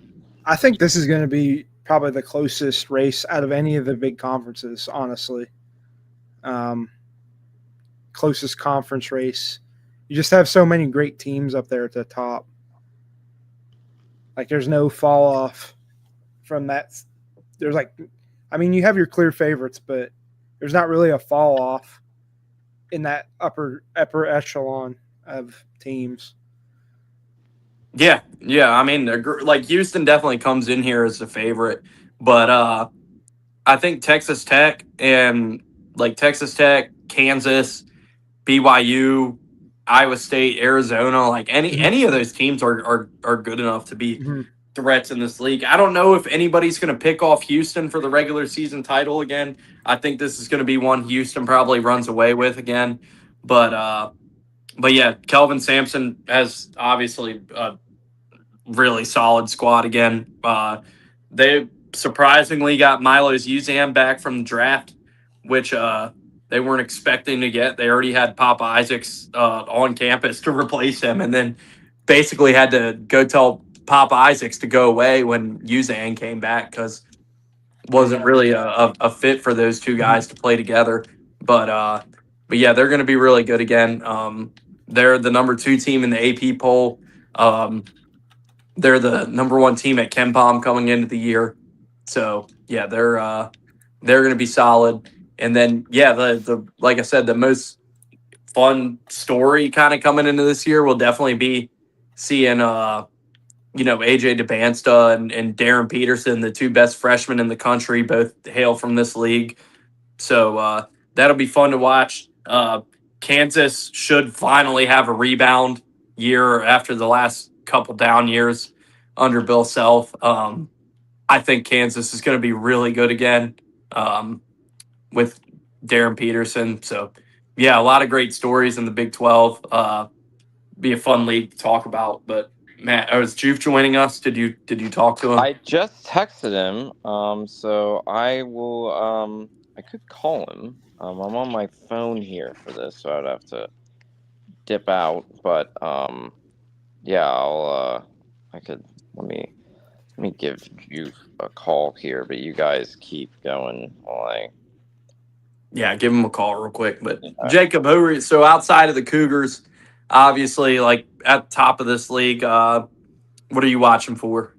Texas Tech is going to be a must-watch team. I was kind of debating our Final Four picks. I don't know if we're going to get into them yet, but like Texas Tech, there's several Final Four contenders in this league outside of Houston that we need to talk about. But Texas Tech with JT Toppin, they're going to be one of the top teams to watch. I agree with you. Like there are 4 like firm Final Four contenders in this league. Like I think like you can make an argument solidly and not be crazy that Houston, Texas Tech, BYU, and Kansas all have everything you would expect from a Final Four team. Mm-hmm. Those teams are loaded. Those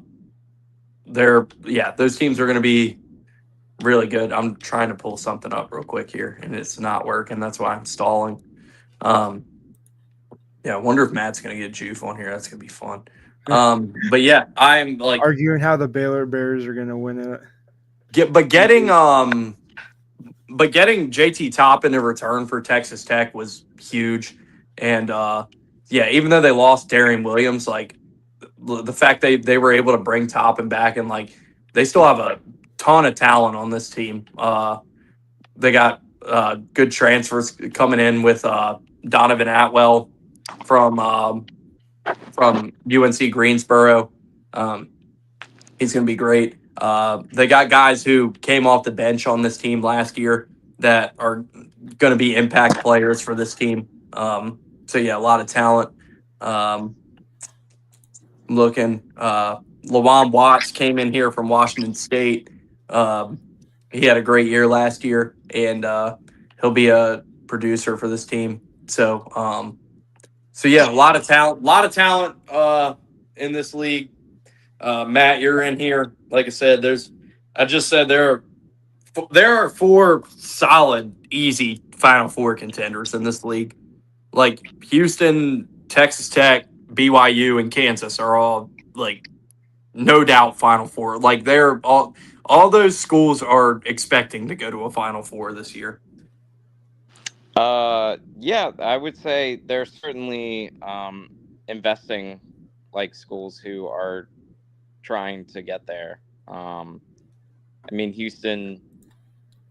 I think Houston's going to win the national championship. I would say that they're. Whoa! No spoilers, man.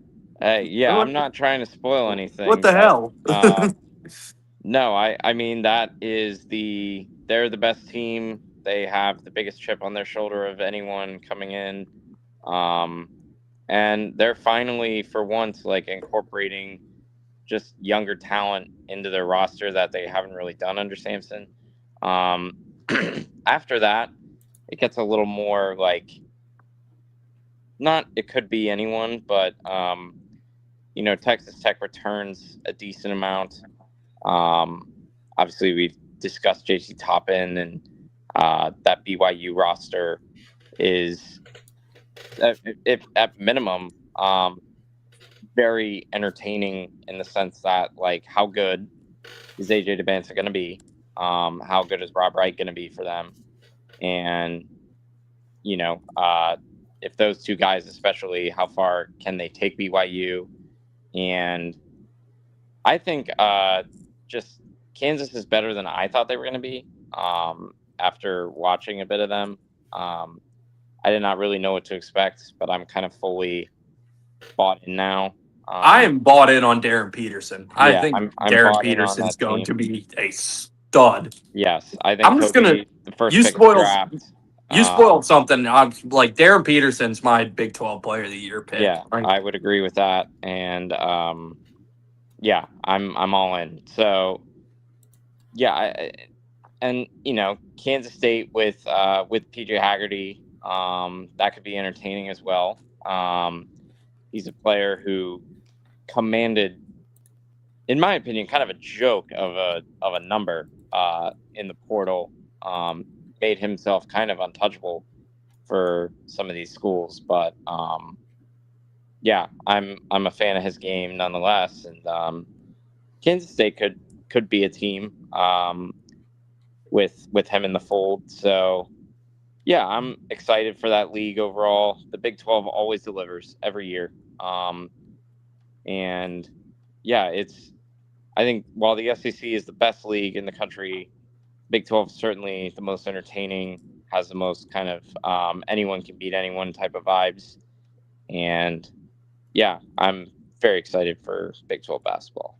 The Big 12 has the star power this year. Yeah. Like I said, that race between DeBansta, Toppin, and Peterson for Big 12 Player of the Year could it could be the National Player of the Year race at the same time. Yeah. Yeah, this league is loaded.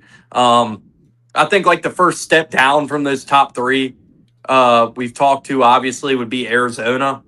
Another year for Tommy Lloyd there. They finally got out of the first weekend, which was a huge weight off the shoulders for them. But played a good game against Duke, all things considered. yeah, they played Duke tough, but Arizona's finally moving on from Caleb Love. I shouldn't say finally; it was only 2 years. Like finally adds a lot more to it than it is, but I don't know. Like we all know how it goes with the Caleb Love experience, where like it can go, like you never know what you're getting on any given night. So Arizona probably has a little bit more consistency to expect at least. Yeah, so they're probably like the next tier down from that. They bring back Jaden Bradley from last year's team. They got a great freshman recruiting class. So yeah, the Cats are probably next in that. And you mentioned Haggerty to Kansas State. They're another team that should take a big step forward this year. Yeah, I guess we didn't talk too much about BYU, but obviously DeBansta and Rob Wright, like they're going to be a great team. And the main reason I wanted Juve on here, it seems like we're not going to get him, but man, Scott Drew, one of the best coaches in the country, but it is like a completely like clean slate for Baylor. But it is quite clean, yes. And I did get Juve. Oh no, you froze. Horrible timing. I wanted to hear what you said. Damn it! What a tease. Okay, you're good. Oh fuck. Oh, he was back for a second and then he fell out again. But yeah, completely new roster for Baylor. They don't bring back a single minute from last year's team, but they bring in Yesufu, who's going to be a lottery pick. He's definitely going to be a star of the star of that team this year. But I mean, if anybody's going to be able to do it with a completely new roster and get things done, it's going to be Scott Drew. Like we have no reason to doubt him. Here we go. All right, what was the verdict from Juve? I did get to reach Juve, and Juve told me, he said, and I quote, Houston will probably win the conference. He said Kansas are frauds. Kansas are frauds. And then he also said that the refs gave Indiana that game or scrimmage today against Baylor. He was very upset about it. So he says the refs are in Indiana. Yep. I agree with him on that one. Yeah, so he's all over that. So that was what I got out of Juve. So yeah, he's very high on Houston, very low on Kansas. So yeah, typical Juice there. What? Do you hear that? Yes, I did. It sounds like there's like somebody screaming in the background. Like, where are you at? Matt, you you muted yourself. What's that? What was going on in the background there? Oh, I have a dog near me. Yeah. Oh, I was like, what the hell? No. Yeah. I was like, what is going on? Like, No, yeah. is that Jupe? Like, Yeah, no, Juice is not tied up here. He's in his car. Dude, but, I was yeah. like, what the fuck is Yeah. that? Like, but yeah, so yeah, new roster for Baylor. Like you mentioned, Kansas State, and they bring in Haggerty. And not only Haggerty, but they brought in Nate Johnson from Akron, who is the reigning MAC Player of the Year. So that was a great. They should have a good roster this year. So yeah, kind of that. I guess we talked about the top three, just whatever that next run through the Big 12, like whoever you want to discuss. By the way, I was just thinking Juve I'm surprised he didn't say like Yesufu is going to be better than AJ DeBansta and Darren Peterson or something like that. But yeah, next crop of the Big 12. What you thinking? I think Iowa State will very much be in this conference title race, as they always are. Yeah, I mean that's a solid bet. Like I don't think they're as good as what but I mean, but they bring back 3 of their top 5 scorers. So yeah, they return production from there. They should be fine. Taman Lipsey's hurt right now, so keep an eye on that. That's something to add on Iowa State. But yeah, Big 12's looking good. Matt, what do you think?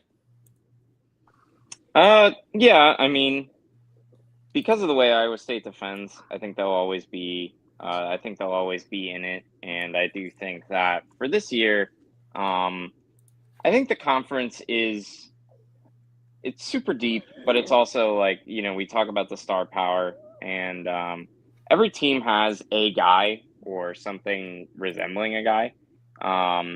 So I think that's definitely going to make the league significantly more interesting. But yeah, after those teams, I would say Iowa State's the next one up. So we talk about Arizona, Kansas, BYU, Houston, Iowa State. Arizona's going to be in there. They bring in a lot of unknown themselves because they recruited at a pretty high level, and they have a few guys returning that are going to continue to make an impact for them. But and they're going to score. They're going to score just consistently with anyone. So yeah, I'm pretty high on Arizona. But other than that, the teams that are rough there, like UCF might be pretty rough. Oklahoma State athletics in general is just not in a good place. Dude, I'm biased. I watched Oklahoma State play against Auburn. They're gonna be a fun team. They could make some noise in this league, but like they got Anthony Roy, like mainly who like was leading the nation in scoring before he got hurt last year. And that was for Doug Gottlieb. Oklahoma State's gonna be they're gonna pick some teams off during this season. Like I just need to bang the drum for them a little bit because you were pretty dismissive of them. Yes. I was dismissive, and I will gladly be wrong about them if they are in fact a difficult team to play against. I'm here for it. Don't get me wrong. One player I need to add in the Big 12. One of the candidates for how the fuck is this guy still playing college basketball of the year? Kirk Carissa is now at Cincinnati. Yeah, that is wild. So still doing it. And also, I don't know what's going on with Jizzle James there. He got kicked off the team about a month ago. So that's a big blow for them. If they still had Jizzle James. I actually think really highly of Wes Miller as a coach for Cincinnati. But, they seem to be having some weird issues there. I mean, they were like I think if they didn't lose Jizzle James, like they were going to be like a really good, like solid tournament team this year. I Yeah. don't know when you lose their leading scorer in August. I don't know like if they're going to be able to replicate that. Day Thomas is still there. Yeah, we'll see if Kirk Ariza makes an impact. And who they get from? They got somebody from Baylor. I wish Chief was on here. They would know. They have Who'd they they get? have They got who'd they get from Baylor? Let me look it up. they have Jalen Oh. Haynes on their roster, former ETSU Buccaneer. Yeah, they're With like George one Mason. good Cincinnati season from like them winning enough games and Wes Miller getting that North Carolina job. I know their pick have a good recruit coming in. I think next year. I forget his name. He might be like the number 21 recruit or something like that. 247. Kind of more towards the bottom of the Big 12, but Ross Hodge, first year at West Virginia. What do you think there? Underrated coach. Yeah, he is an underrated coach for sure. I don't think they'll be a great team, but yeah, I'm not gonna write them off entirely. Well, they got Trayson Eaglestaff, who was one of the most electrifying players in the He nation is. last year. Somehow stole him from South Carolina. Yeah, and what's his name? Huff from Chattanooga. He's coming in there too. A hell of a shooter. Yeah, West Virginia is going to be fun. Yeah, I think they'll be right on that tournament bubble come Selection Sunday again, just like they were last year when they got absolutely fucking hosed. Yeah, and then who else did I want to bring up? Does Bobby save his job this year? Is it doomed for him at Arizona State? What are we thinking there? Is it bad? I thought you were talking about Bobby Petrino at first. But no, yeah, I always have kind of felt like Bobby's tried to. I think he's always like wanted to like be on the East Coast coaching somewhere. I wouldn't be shocked if they both kind of, decided to go in another direction. But I think he's a good enough coach to keep his job, like on his own merit. If he doesn't want to leave on his own, he's certainly good enough to keep his job there, I would say. Well, yeah, I think that I don't know any other teams stories in the Big 12 I didn't bring up that we should talk about, or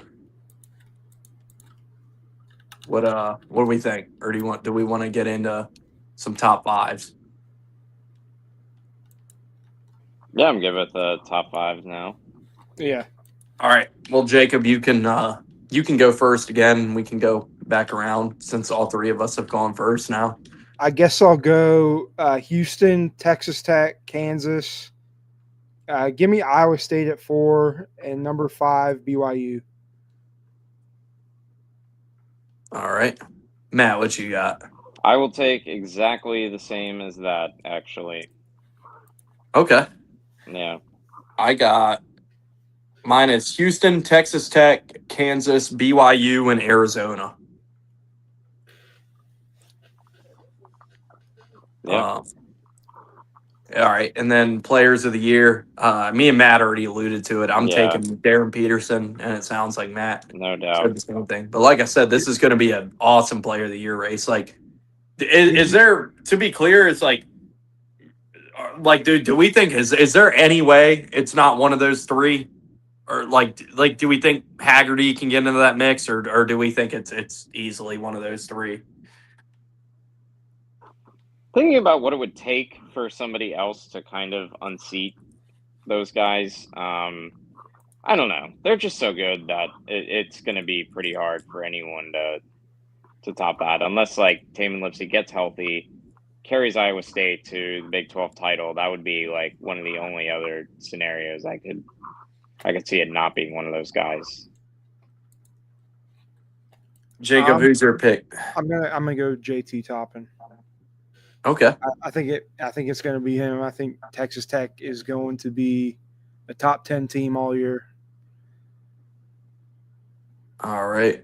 Hell yeah. Anything else on the Big 12? Like we said, this is going to be a fun league. I'm excited to see what's going to come in the Big 12 this year, but this will definitely be the league for like people who aren't huge college basketball fans will have their eyes on the Big 12 this year because there's a lot of big ticket players, big ticket coaches in this league.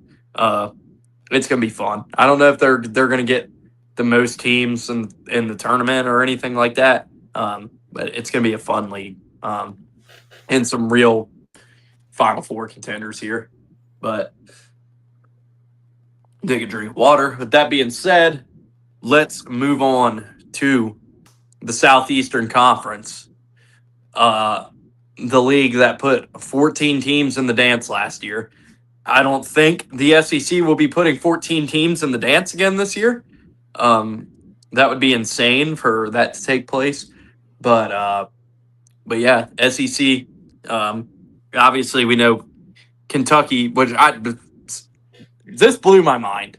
The number being thrown around for Kentucky's roster is $25 million this year. That is more than Ohio State's national championship football roster allegedly cost, for reference. So Kentucky put a lot of money into the season, and so they obviously would need to be the favorites coming in here. So yeah, I'd say it. The SEC feels like. I mean, y'all can jump in if you disagree, but I would. Yeah, I don't know. I think this is Kentucky's to lose. With they brought Otega Oweh back. They got Denzel Aberdeen from Florida. Lot of talent on this Kentucky team. Jalan Lowe is coming back. Obviously, Jaden Quaintance is here. Jaden Quaintance, the question with him. That's why I was off here for a second. I was looking to see if what the latest injury update on Jaden Quaintance is because I don't know how long he's supposed to be out. But that dude is an absolute stud, which I did not see an injury update, by the way, unless I'm missing something. But yeah, this is Kentucky, so I don't know if you guys disagree, but I think this starts with Kentucky's the obvious start here for the SEC. What do you guys think? Jacob, you just went to see him play the other day, as I say that. Yeah, I mean they certainly look the part of a $22 million roster. Just athletes everywhere. If does that play in March Madness, it just remains to be seen if that chemistry stays. I know they just seem a lot. They seem a lot like Auburn last year, honestly. I don't know if they have a player of the level of Janai Broom, but they certainly will be contenders in SEC. I will say that. They got to take a Oweh. He'll definitely be up there. So, yeah, Matt, like I said, it starts with Kentucky. But what do you think? It does start with Kentucky just because of the financial investment alone, and just that it's always going to be they're always going to have a lot of expectations coming out of there. To me, I still think Florida's a really dangerous team. They return everyone from the front court. They didn't lose anyone there. They got Thomas Houck playing the Arkansas. 3. It's going to be. I'm very curious to see how that's going to work. So they're going to be a huge team up front. And the guards are still going to be really good. So they're going to be able to do a lot of the same stuff that they did last year with this year's team. So they always seem to kind of sneak up on teams at the start of the season, and then they finish strong there. But yeah, I'm big on Florida, big on Arkansas. I like what Arkansas has coming in, what they return. They're going to have a really good team. They're going to have a really, really athletic team. They are going to be like kind of a lot of what Cal's teams were at Kentucky play style wise. So that'll be fun to watch. There's the obvious, how good is Bama going to be? Bringing back LeBaron Philon. They're going to be able to score, and that's going to, kind of be their ticket to playing deep into March if they can.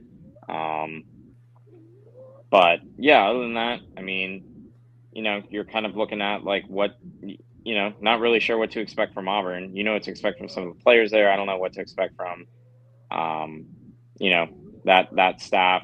Most of it's going to stay in place. So there's going to be just a different voice leading the program. So not entirely sure what to expect with that. Sean Miller at Texas this year. Finally kind of gets a shot to redeem what he really couldn't do at Arizona, despite having some really good teams there. And then, Oklahoma should have a half decent team. They made the tournament last year. They were kind of like the last SEC team to get in, kind of, it felt like. But yeah, it should be a fun conference. Just across the board. Really looking forward to SEC basketball more than anything else this year, I would say, in terms of just conference for conference. Gotta talk Arkansas, because obviously Cal's always going to be a big story here. But Darius Acuff Jr. comes in there, and he's probably one of the next, like, obviously after the Darren Peterson, AJ DeBansto, like, definitely one of the next in that next tier of freshmen, like right below those guys. And he's going to come in and need to have an immediate impact. But they finally, Boogie Flan's out of there, which he's at Florida now, like still in the league. But we really saw Arkansas turn their season around when Boogie Flan went out last year. And that's not a diss to Boogie Flan as a player, but just like Kentucky's offense just clicked better without him and not having to play through him. And now Cal's going to be in the situation where, like, you're going to have Acuff and DJ Wagner on the perimeter. Like, that's going to be a strong team. And they bring in Nick Pringle from South Carolina and Malik Ewan from Florida State. So, Cal's got a good squad there. And obviously they made the second weekend last year and probably should have beaten Texas Tech if that game didn't go crazy. But yeah, now I mean, it looked like it was bleak for Cal at Kentucky or at Arkansas there for a while, and he definitely seems like he's gotten the ship righted there. But I got to throw that to you, Matt, because you're the Cal guy. But even as me, like a known Cal hater, like can't stand the guy. Like they got a solid team this year. Like I like what he's put together there.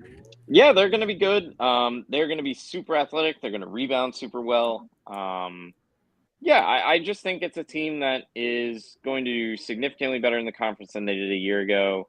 And then they're also probably more built for March, if you will. They're just going to have depth, and they're going to have the guards to do it. Last year, the guards were really good for them down the stretch.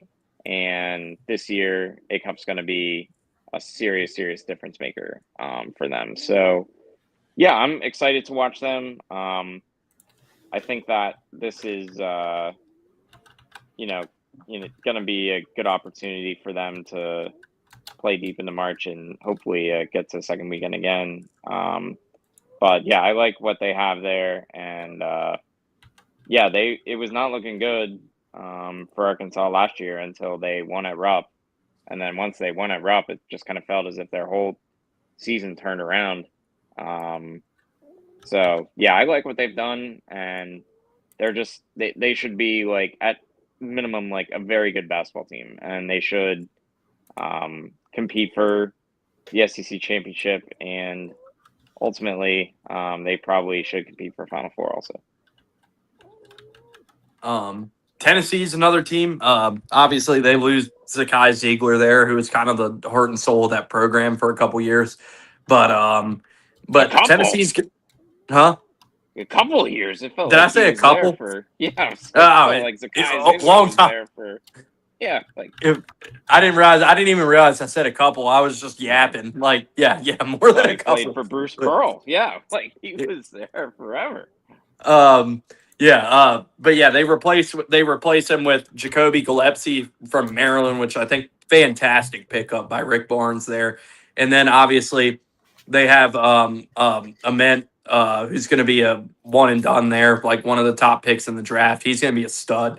he's going to be the best freshman in the SEC, probably. So, yeah, Tennessee's still going to be in really good shape. So yeah, things are still looking good for the the Vols, even with losing Sakai and Chaz Lanier. They're going to be in good shape. Jacob, I know your love for Tennessee. You got anything to add on the Vols or? I mean, Jacoby Gillespie is a good player. I will say that. He's a local to where I'm from, out of Greenville. Great player. Tennessee, I don't know what to think of them. Tonight they lost to Duke in their scrimmage, but it's scrimmage, so we don't know. We really don't know what to think so far yet. I mean, if you're going to bring up scrimmage Yeah. results, you didn't even bring up the one you were at. Well, I was gonna say, like, are we really gonna ding them and I don't. Duke in a scrimmage? I wasn't gonna. I was just Bums. saying we don't Yeah. really know what they are yet, because they have a lot of new pieces there. So, Matt, Tennessee, anything? Yeah, I'm excited to see how good Nate Men is. They have not, I guess, like, I don't think of Dalton Connect as a one and done, but like he, for all intents and purposes, was for Tennessee, just in a different way. So they haven't really had this much under Rick Barnes there, and yeah, I'm excited to see how he fits in there, and just if they can find some semblance of a really productive offense to go with, what should be a pretty decent defensive team. Yeah, and then obviously we got to talk about Auburn. So Auburn's definitely one of the biggest stories in the league this year. Everything was shaping up pretty good until about a month ago, and we hopped on here and talked about it. And Bruce Pearl has retired. Stephen Pearl is the coach now, and we talked about that more in length in the move when we did our podcast that week. Yeah, but now we got to see it bear fruit, or see if it will bear fruit with Stephen Pearl at the helm. Like you said, staff still in place. Like, they kept the whole roster together. Not a single player left when Bruce retired or anything. Staff is still intact. So all signs are still go. And Todd Pettiford's here obviously will be one of the contenders for Player of the Year in the SEC. They bring in Keyshawn Hall, who was the leading scorer in the Big 12 at Central Florida last year. That was a huge pickup that Bruce was able to get done. Keyshawn Murphy from Mississippi State is going to be a great big man. They got Flip Jovich from one of the international players we were talking about earlier. So solid roster for Auburn here. So I still think it's going to be a good year for Auburn. It's not going to be last year or anything, obviously, but I mean, still a really good roster. Staff still in place. This is basically this is still Bruce Pearl's team this year, and Steven just has to pull the levers. So yeah, I mean, I don't even think this year is year one is fully indicative of everything Steven's going to have to do to make this program his own. Because for this year, Bruce, the talent's already there, and Bruce laid the groundwork with this roster. So for that reason, I'm still pretty confident going into the year. But what do you guys think? I mean, Auburn still has the pieces. There's talent there to be a solid Sweet 16 team. I think that's kind of what Auburn's ceiling is this year. Yeah, I would say it's hard to disagree that the Sweet 16 appearance would probably be the ceiling for what Auburn has now. I mean, we've talked about the Stephen Pearl stuff on here before, but it's just really going to be trial by fire immediately.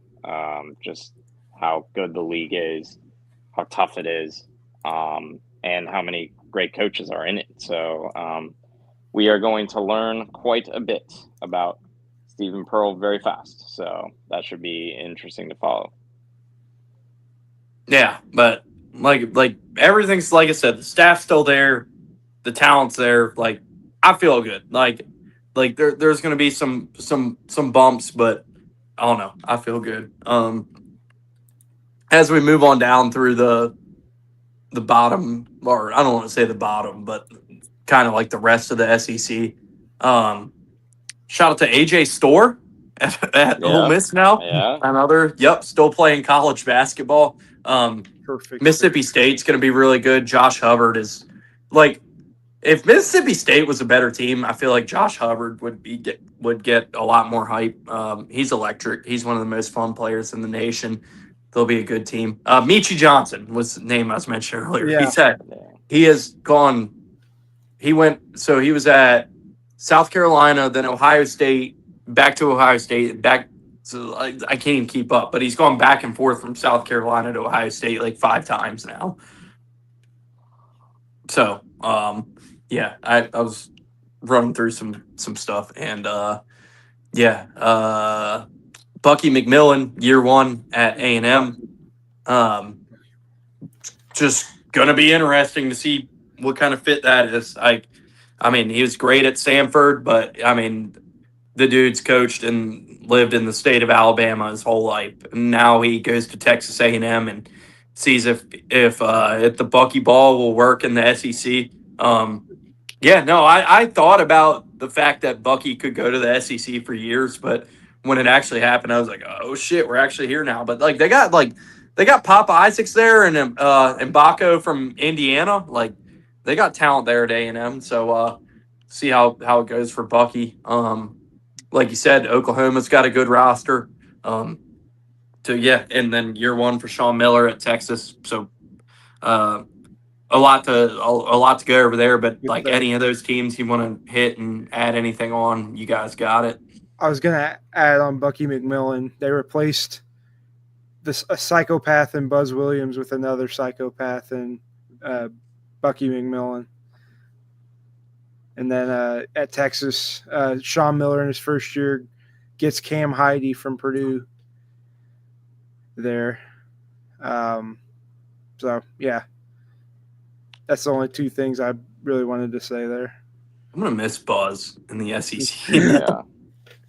Yeah, I am going to miss Buzz and the the timeout antebellum era banker outfits he would wear. The timeout a couple years ago where he's all the way out of my court. Yeah. Waving his hands I'll never get over that. Bucky, I'm very excited for Bucky Ball if he actually does stick to his guns and do what he did. He will. Before I am very excited to see how that translates to an SEC game. Definitely here for that. I am curious, to see how good Bama's going to be. Interested to see, they've now strung together Final Four, Elite Eight appearance in back-to-back seasons. I would say the expectations are kind of raising now for the Alabama basketball community. So I'm curious to see how they do this year with what is objectively not as good of a roster as they had last year, the year before, but nonetheless, they clearly paid something to keep LeBaron Fallon around. So that should be interesting, if nothing else. That was insane, by the way. Let me this is gonna sound like Auburn fan, whatever. No, I'll tell you exactly what happened. It's the same day Tahad Pettiford announced he was coming back from Auburn. Phylon was in the draft, good. He wasn't coming back. Said Tahad Pettiford announces he's returning to Auburn, and all the Alabama people got on the phone and said, "Oh shit!" and started making calls and scrounging up money so they could keep LeBaron Phylon because they saw Pettiford was coming back to Auburn and shit their pants. That's exactly what happened there. I won't be told otherwise, but they literally, everything they do is they see Auburn do something and they were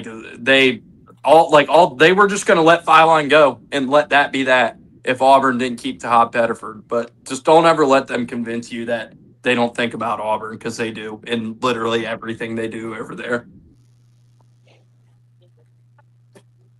Only in the SEC. It's the best. Yeah. I guess you guys ready for top fives or anything else? Any other teams in the SEC? Mizzou. We didn't talk about Yeah, Mizzou, they're but fun. big turnaround there. Last year, obviously after the winless season in the Big East. I don't think we talked about Mizzou or Ole Miss. Those are both worth bringing up, but those should Yeah. both be solid tournament top half. I mean, obviously we know Ole Miss was a Yeah, couple they minutes were from right going to the there. Elite Eight Yeah. last year. I was Mhm. at that game. That was insane. Yeah. But they bring Malik Diab back. They should be good. Mizzou, I would need to defer on Mizzou to you. I don't have my Mizzou roster stuff prepped, but Yeah, but they'll they be. should be They good. won't be bad. They. I don't know. They're not gonna have the same like just nuclear firepower as what they had last year, where they're putting up like 100 points in some games. But stylistically, I think they'll be a little better on defense. But they just aren't gonna score as many points. So we'll see what that gets them. But yeah, they'll be a good team. All right. Yeah. Anything else in the SEC? I think we covered it all. You guys ready for top fives? Yeah. All right, Matt. I'll let you go first on this one. Who do you have in your SEC top five?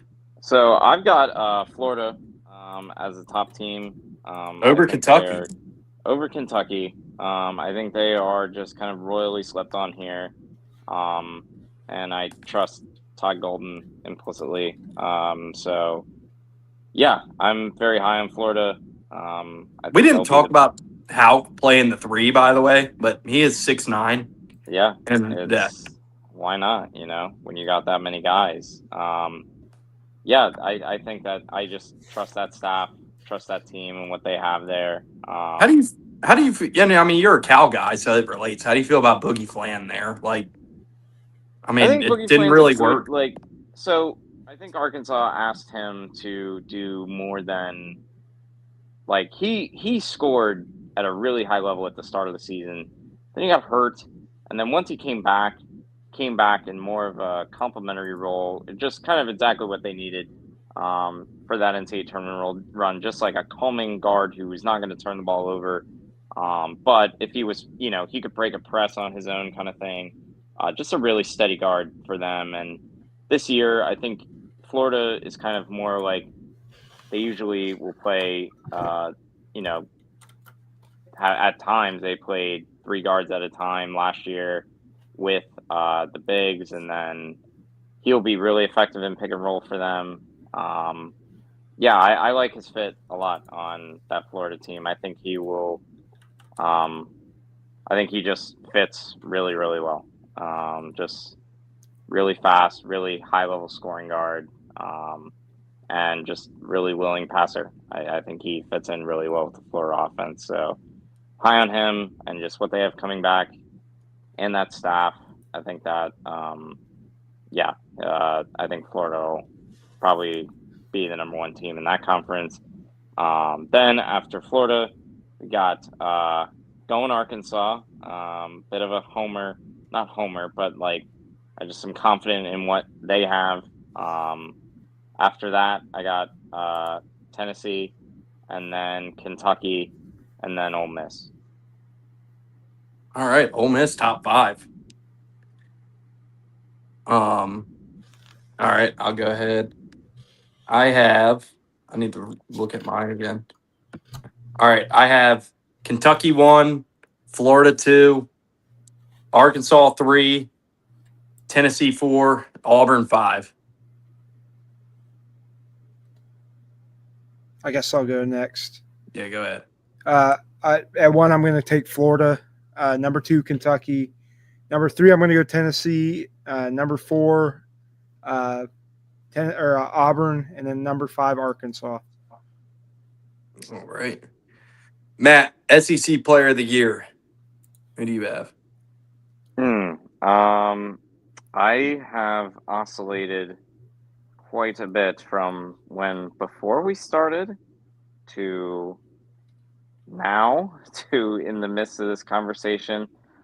I'm gonna probably say Acuff from Arkansas is going to win it. I think he's gonna have a ton of the ball, and I think Arkansas is gonna be a good enough team that yeah, I have high expectations. So I'm gonna go with him to win it as Arkansas's best player and win the Player of the Year. It's between like him, Alex Condon. I just don't know if he's going to score enough for like as great of a defender as he is, and what he does for the Florida offense. I just don't know if he scores enough to be the player of a conference. So we'll see. But You didn't even mention my pick. The favorite is Otega Owe. yeah, I think I'll go with Owe for this one. Jacob, who you got? SEC Player of the Year. It's between Ortega, Owe, and Tahad Pettiford for me. I'm going to go to Tahad Pettiford. I think he's going to be scoring the most. I love it. I appreciate that pick. Could definitely see it though. Like he's going to be the focal point for Auburn. And I mean, he came off the bench last year and was as productive as he was, and like it's going to be his offense now. I think in my and with Owe, it's kind of the same thing with Braden Smith. He's the best player on the team, but there is a road to where he isn't scoring the most on the team and gets left out, at least in Player of the Year discussions. All right. Anything else on the SEC that we haven't covered? Sounds like a no. All right. I don't know what. Do you guys want to like? I mean, we just have to mention the names Gonzaga and San Diego State. Those are both going to be really good teams. Jared Calhoun is still at Utah State. They finally have some stability there, so they're going to be good. I don't know anything else on like, we can get into like the I don't know mid-major if you stuff. guys saw, but Ty and Graham Foster was denied. Yes. Yeah. Thank you. I wanted to bring that up. That is insane. I had that on my list to bring up. Yeah, that's a wild story. I have a lot of friends who feel very strongly about that one way or another. I know some people who are like, how in the world could that have been the decision by the NCAA? And then I have other people who are like, his college basketball career began in 2018. We do not need to still be doing this with, like, that would have been like year 8. So we don't need to be doing this still. So very polarizing issue for sure. It's going to court, so circles. Yeah, he could still end up playing. Yeah. So, and I think he will. I think he'll get grant eligibility and he'll play for Gonzaga. Yeah, that's obviously huge for them. Yeah. Yeah, I don't know. Any of those like non-power conference, like really good, like San Diego State's going to be really good. They brought most of their guys from last year's team back. Like they should be in really good shape. I know St. Mary's. I just saw this when I was scrolling through. St. Mary's beat Ole Miss in their exhibition game tonight. So St. Mary's probably has a good team as always. I can do my SoCon minute. I know. Yeah, Matt, you're frozen again, by the way. Yeah, I don't. Here, let me just take you off and put you back on real quick and see if it fixes it. Okay, you're good now. I just had to do that. Yeah, Jacob, go ahead.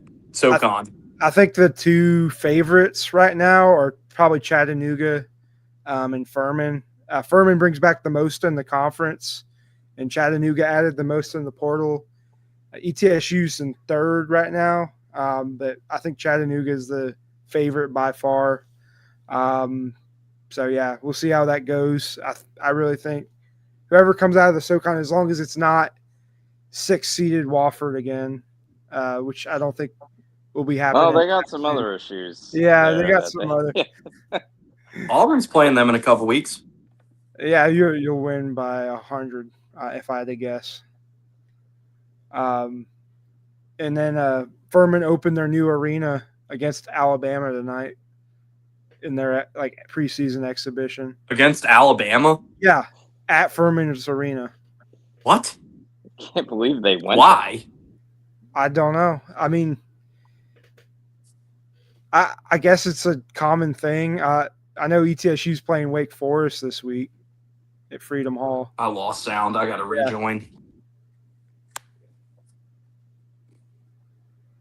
Props to Furman for getting Bama to go there. Yeah.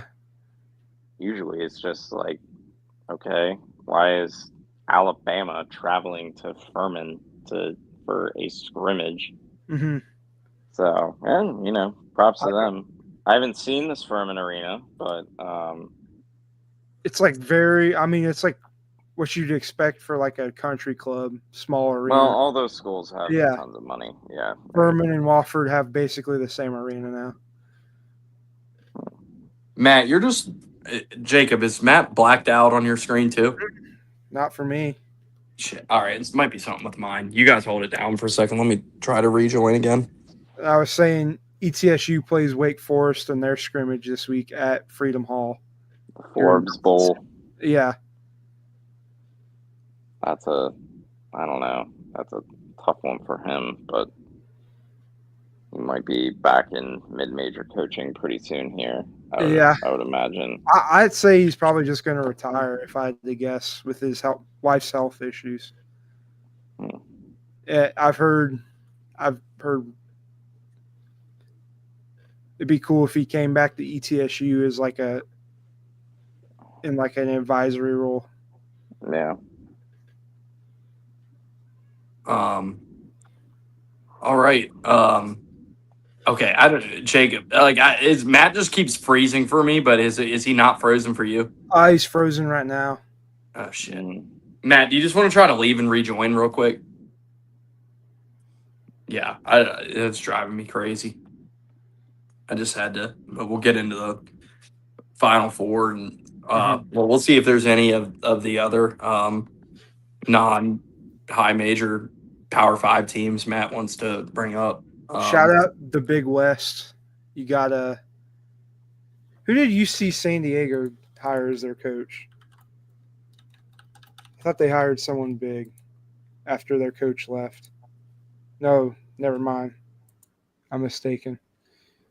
Aiden Mahaney, like I said earlier, at UC Santa Barbara. That's obviously it didn't work at UConn, but still a really good basketball player. Obviously, he was awesome at St. Mary's, so that's gonna be fun. I don't know any of the other like non-Power 5 leagues or teams.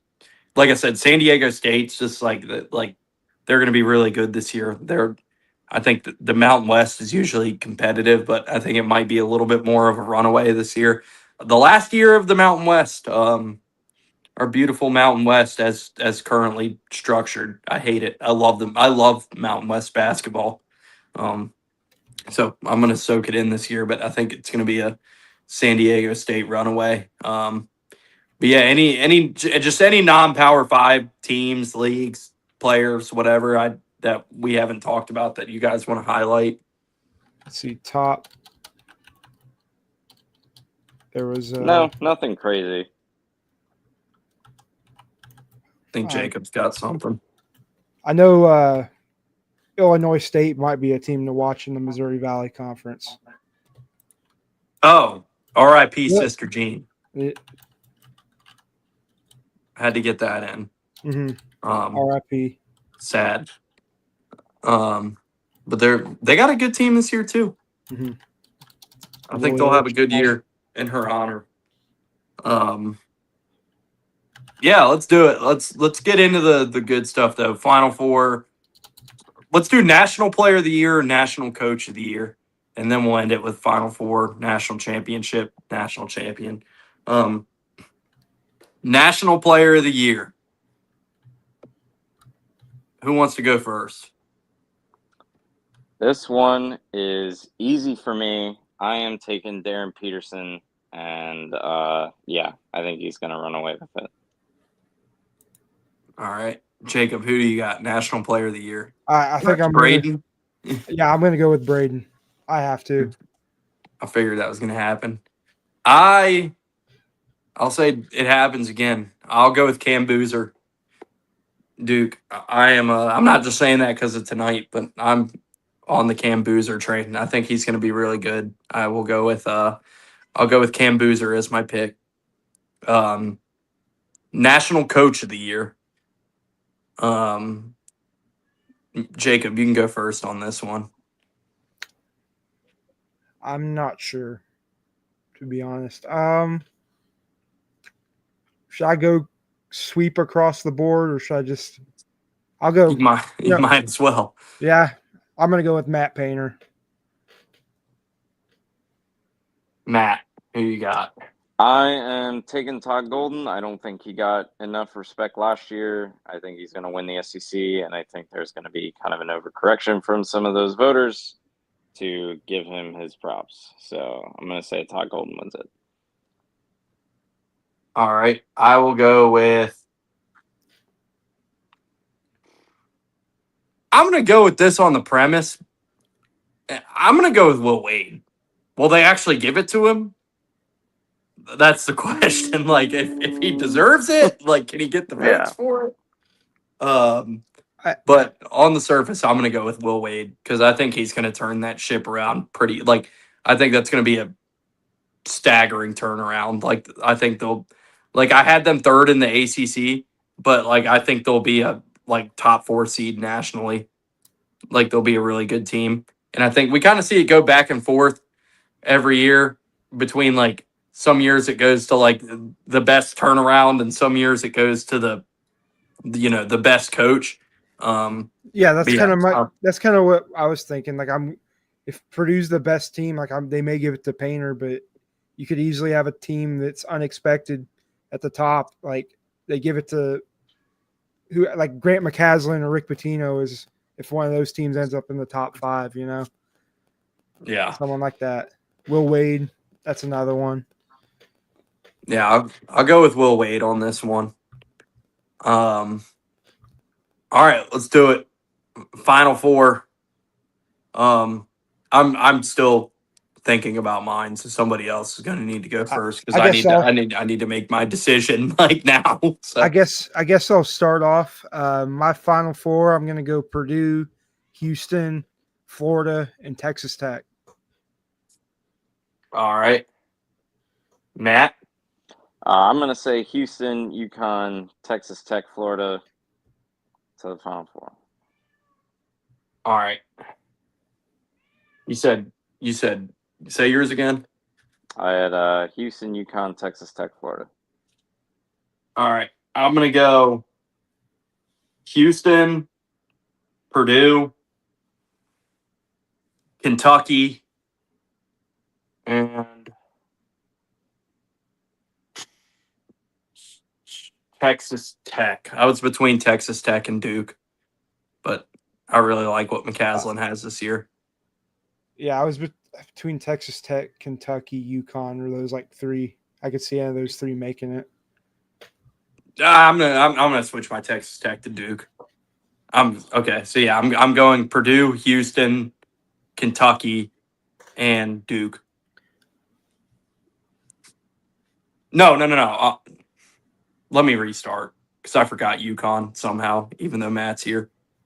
I had UConn circled. Okay, I'm going Purdue, Houston, UConn, and Kentucky. That's mine. Purdue, Houston, UConn, Kentucky. Man, this is tough. I did not think this through enough. I should have finalized this before we came on here. All right, national championship. I think it just depends on what the seeding is, but I think are the West and the Midwest on opposite sides of the bracket usually? Or the South the Midwest region? And the West? Or the Midwest and the South? It's usually just like who the number 1 overall seed is, and then they seed it that way. So they do the regions and then the seeds. Yeah. So like last year, last year Auburn was the top, and then Florida was the 4th number 1. So Florida got moved to the West, and then Auburn got the South. So it's just whoever the top seed is. Because I know, just thinking about it, like I think Purdue and Houston are on a crash course for a rematch of the Sweet 16 last year. Like I just think those two teams are going to butt heads again, and it's going to be another crazy game. Rematch right. in Indianapolis. So that'd be my early pick. I'm gonna go with give me Houston and give me UConn. Matt, who do you got?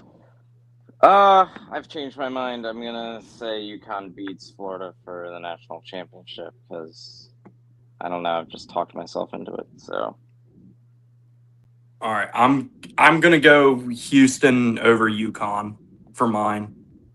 And I'm going to go Purdue over Houston. Get revenge on Houston. All right, so we got Matt UConn over Florida, Jacob Purdue over Houston, me Houston over UConn. I was really thinking about Kentucky. I was really thinking about it. That's tough. Okay. My thing with But, Kentucky is like I feel like they'll start off the year extremely hot, and then at the end they might just fall apart. I don't know how, but I think there's a chance of that happening. Just the way they play. I just I couldn't, in the Final Four, it's like we're talking about, like if the Final Four happens, how I said, we're talking about Matt Painter, uh, Kelvin Sampson, Dan Hurley, and Mark Pope. And Mark Pope is the least proven coach of those four. And I just had a hard time picking Kentucky to beat Yeah. those guys. And that's why I picked who I think are going to be the best four teams, and then, or not even the best four teams, but who I think is going to go on the run. Then I just went with UConn, Houston, because I think Hurley and Sampson are the best two coaches in the country, frankly. So at least two of the best three or four for sure. yeah, hard to argue that. Yeah, man, that Final Four was tough. That Final Four was tough for me because It's really tough. I was thinking about Texas Tech, Duke, St. John's. Yeah, that was tough. I had Florida in there. I think Todd Golden definitely deserves to be up there. I think they're going to bounce back from last year, just have the same type of team. And then I put Texas Tech in there because I just think that's their style works perfectly in March. Like they grind out games. Yeah, I really wanted to put Texas Tech in there. I was very close to doing that. The thing you're mentioning, the thing about Kentucky, like I was watching them play, like their offense is great. Their defense is sus. I know, like, they let Purdue get a lot of open shots. We just didn't make them in the scrimmage, but that's whatever. But, like, in the tournament, teams are going to be making those shots. Like, I feel like they're going to get tripped up by a team that just out maneuvers them or out scouts them. Well, anything else, boys? I think that's about it. Say next Sunday we can do this again and talk about some actual games getting ready Yeah. to happen next week. What do you guys think? That didn't seem like a resounding endorsement. Nobody said anything. I was like, Yeah. yeah, let's talk about basketball. Yeah, let's talk currently about just searching like how the financial backings of how much SIG's buyout's gonna be for some of these boosters. I don't know. Yeah, I was looking at that currently, but yeah. Please do it. I hope LSU does it. Yeah, maybe Purdue can send $20 million of the buyout over to get rid of them. Purdue, I think Purdue fans would fund that right now. Get that guy out of there. Get Chris Creighton at Indiana. Or something. Get a max coach at Indiana. I think they have enough money now. They could probably hire above that if Sig left. But they'd hire like Pat Fitzgerald or something. Oh Now my that god. now that be- his name's cleared, he would, yeah, um, really all spice right. it up. Let's call it a show. Yeah, we can bullshit about some coaching and stuff when we get off of here, but let's call this a show. Yep, this is, I guess, season premiere in a way, but I guess we'll try to do this again next Sunday, preview the games next week. We'll try to get back to our regular Friday and Sunday schedule. I'm going to keep that this year if that still works for you guys, but um, that's my goal. We'll talk about the week games, preview the weekend Friday, then talk about the weekend Sunday and see what's coming up. But yeah, try to do this again next Sunday and talk about some real games getting ready to be played 8 days away. But that's the season preview in the books. Appreciate everybody tuning in. Make sure you follow One Shining Recap, follow Sectator Media, subscribe to Sectator Media on YouTube. We'll be bringing this to you all year. So thanks everybody for tuning in, and we'll be back at it.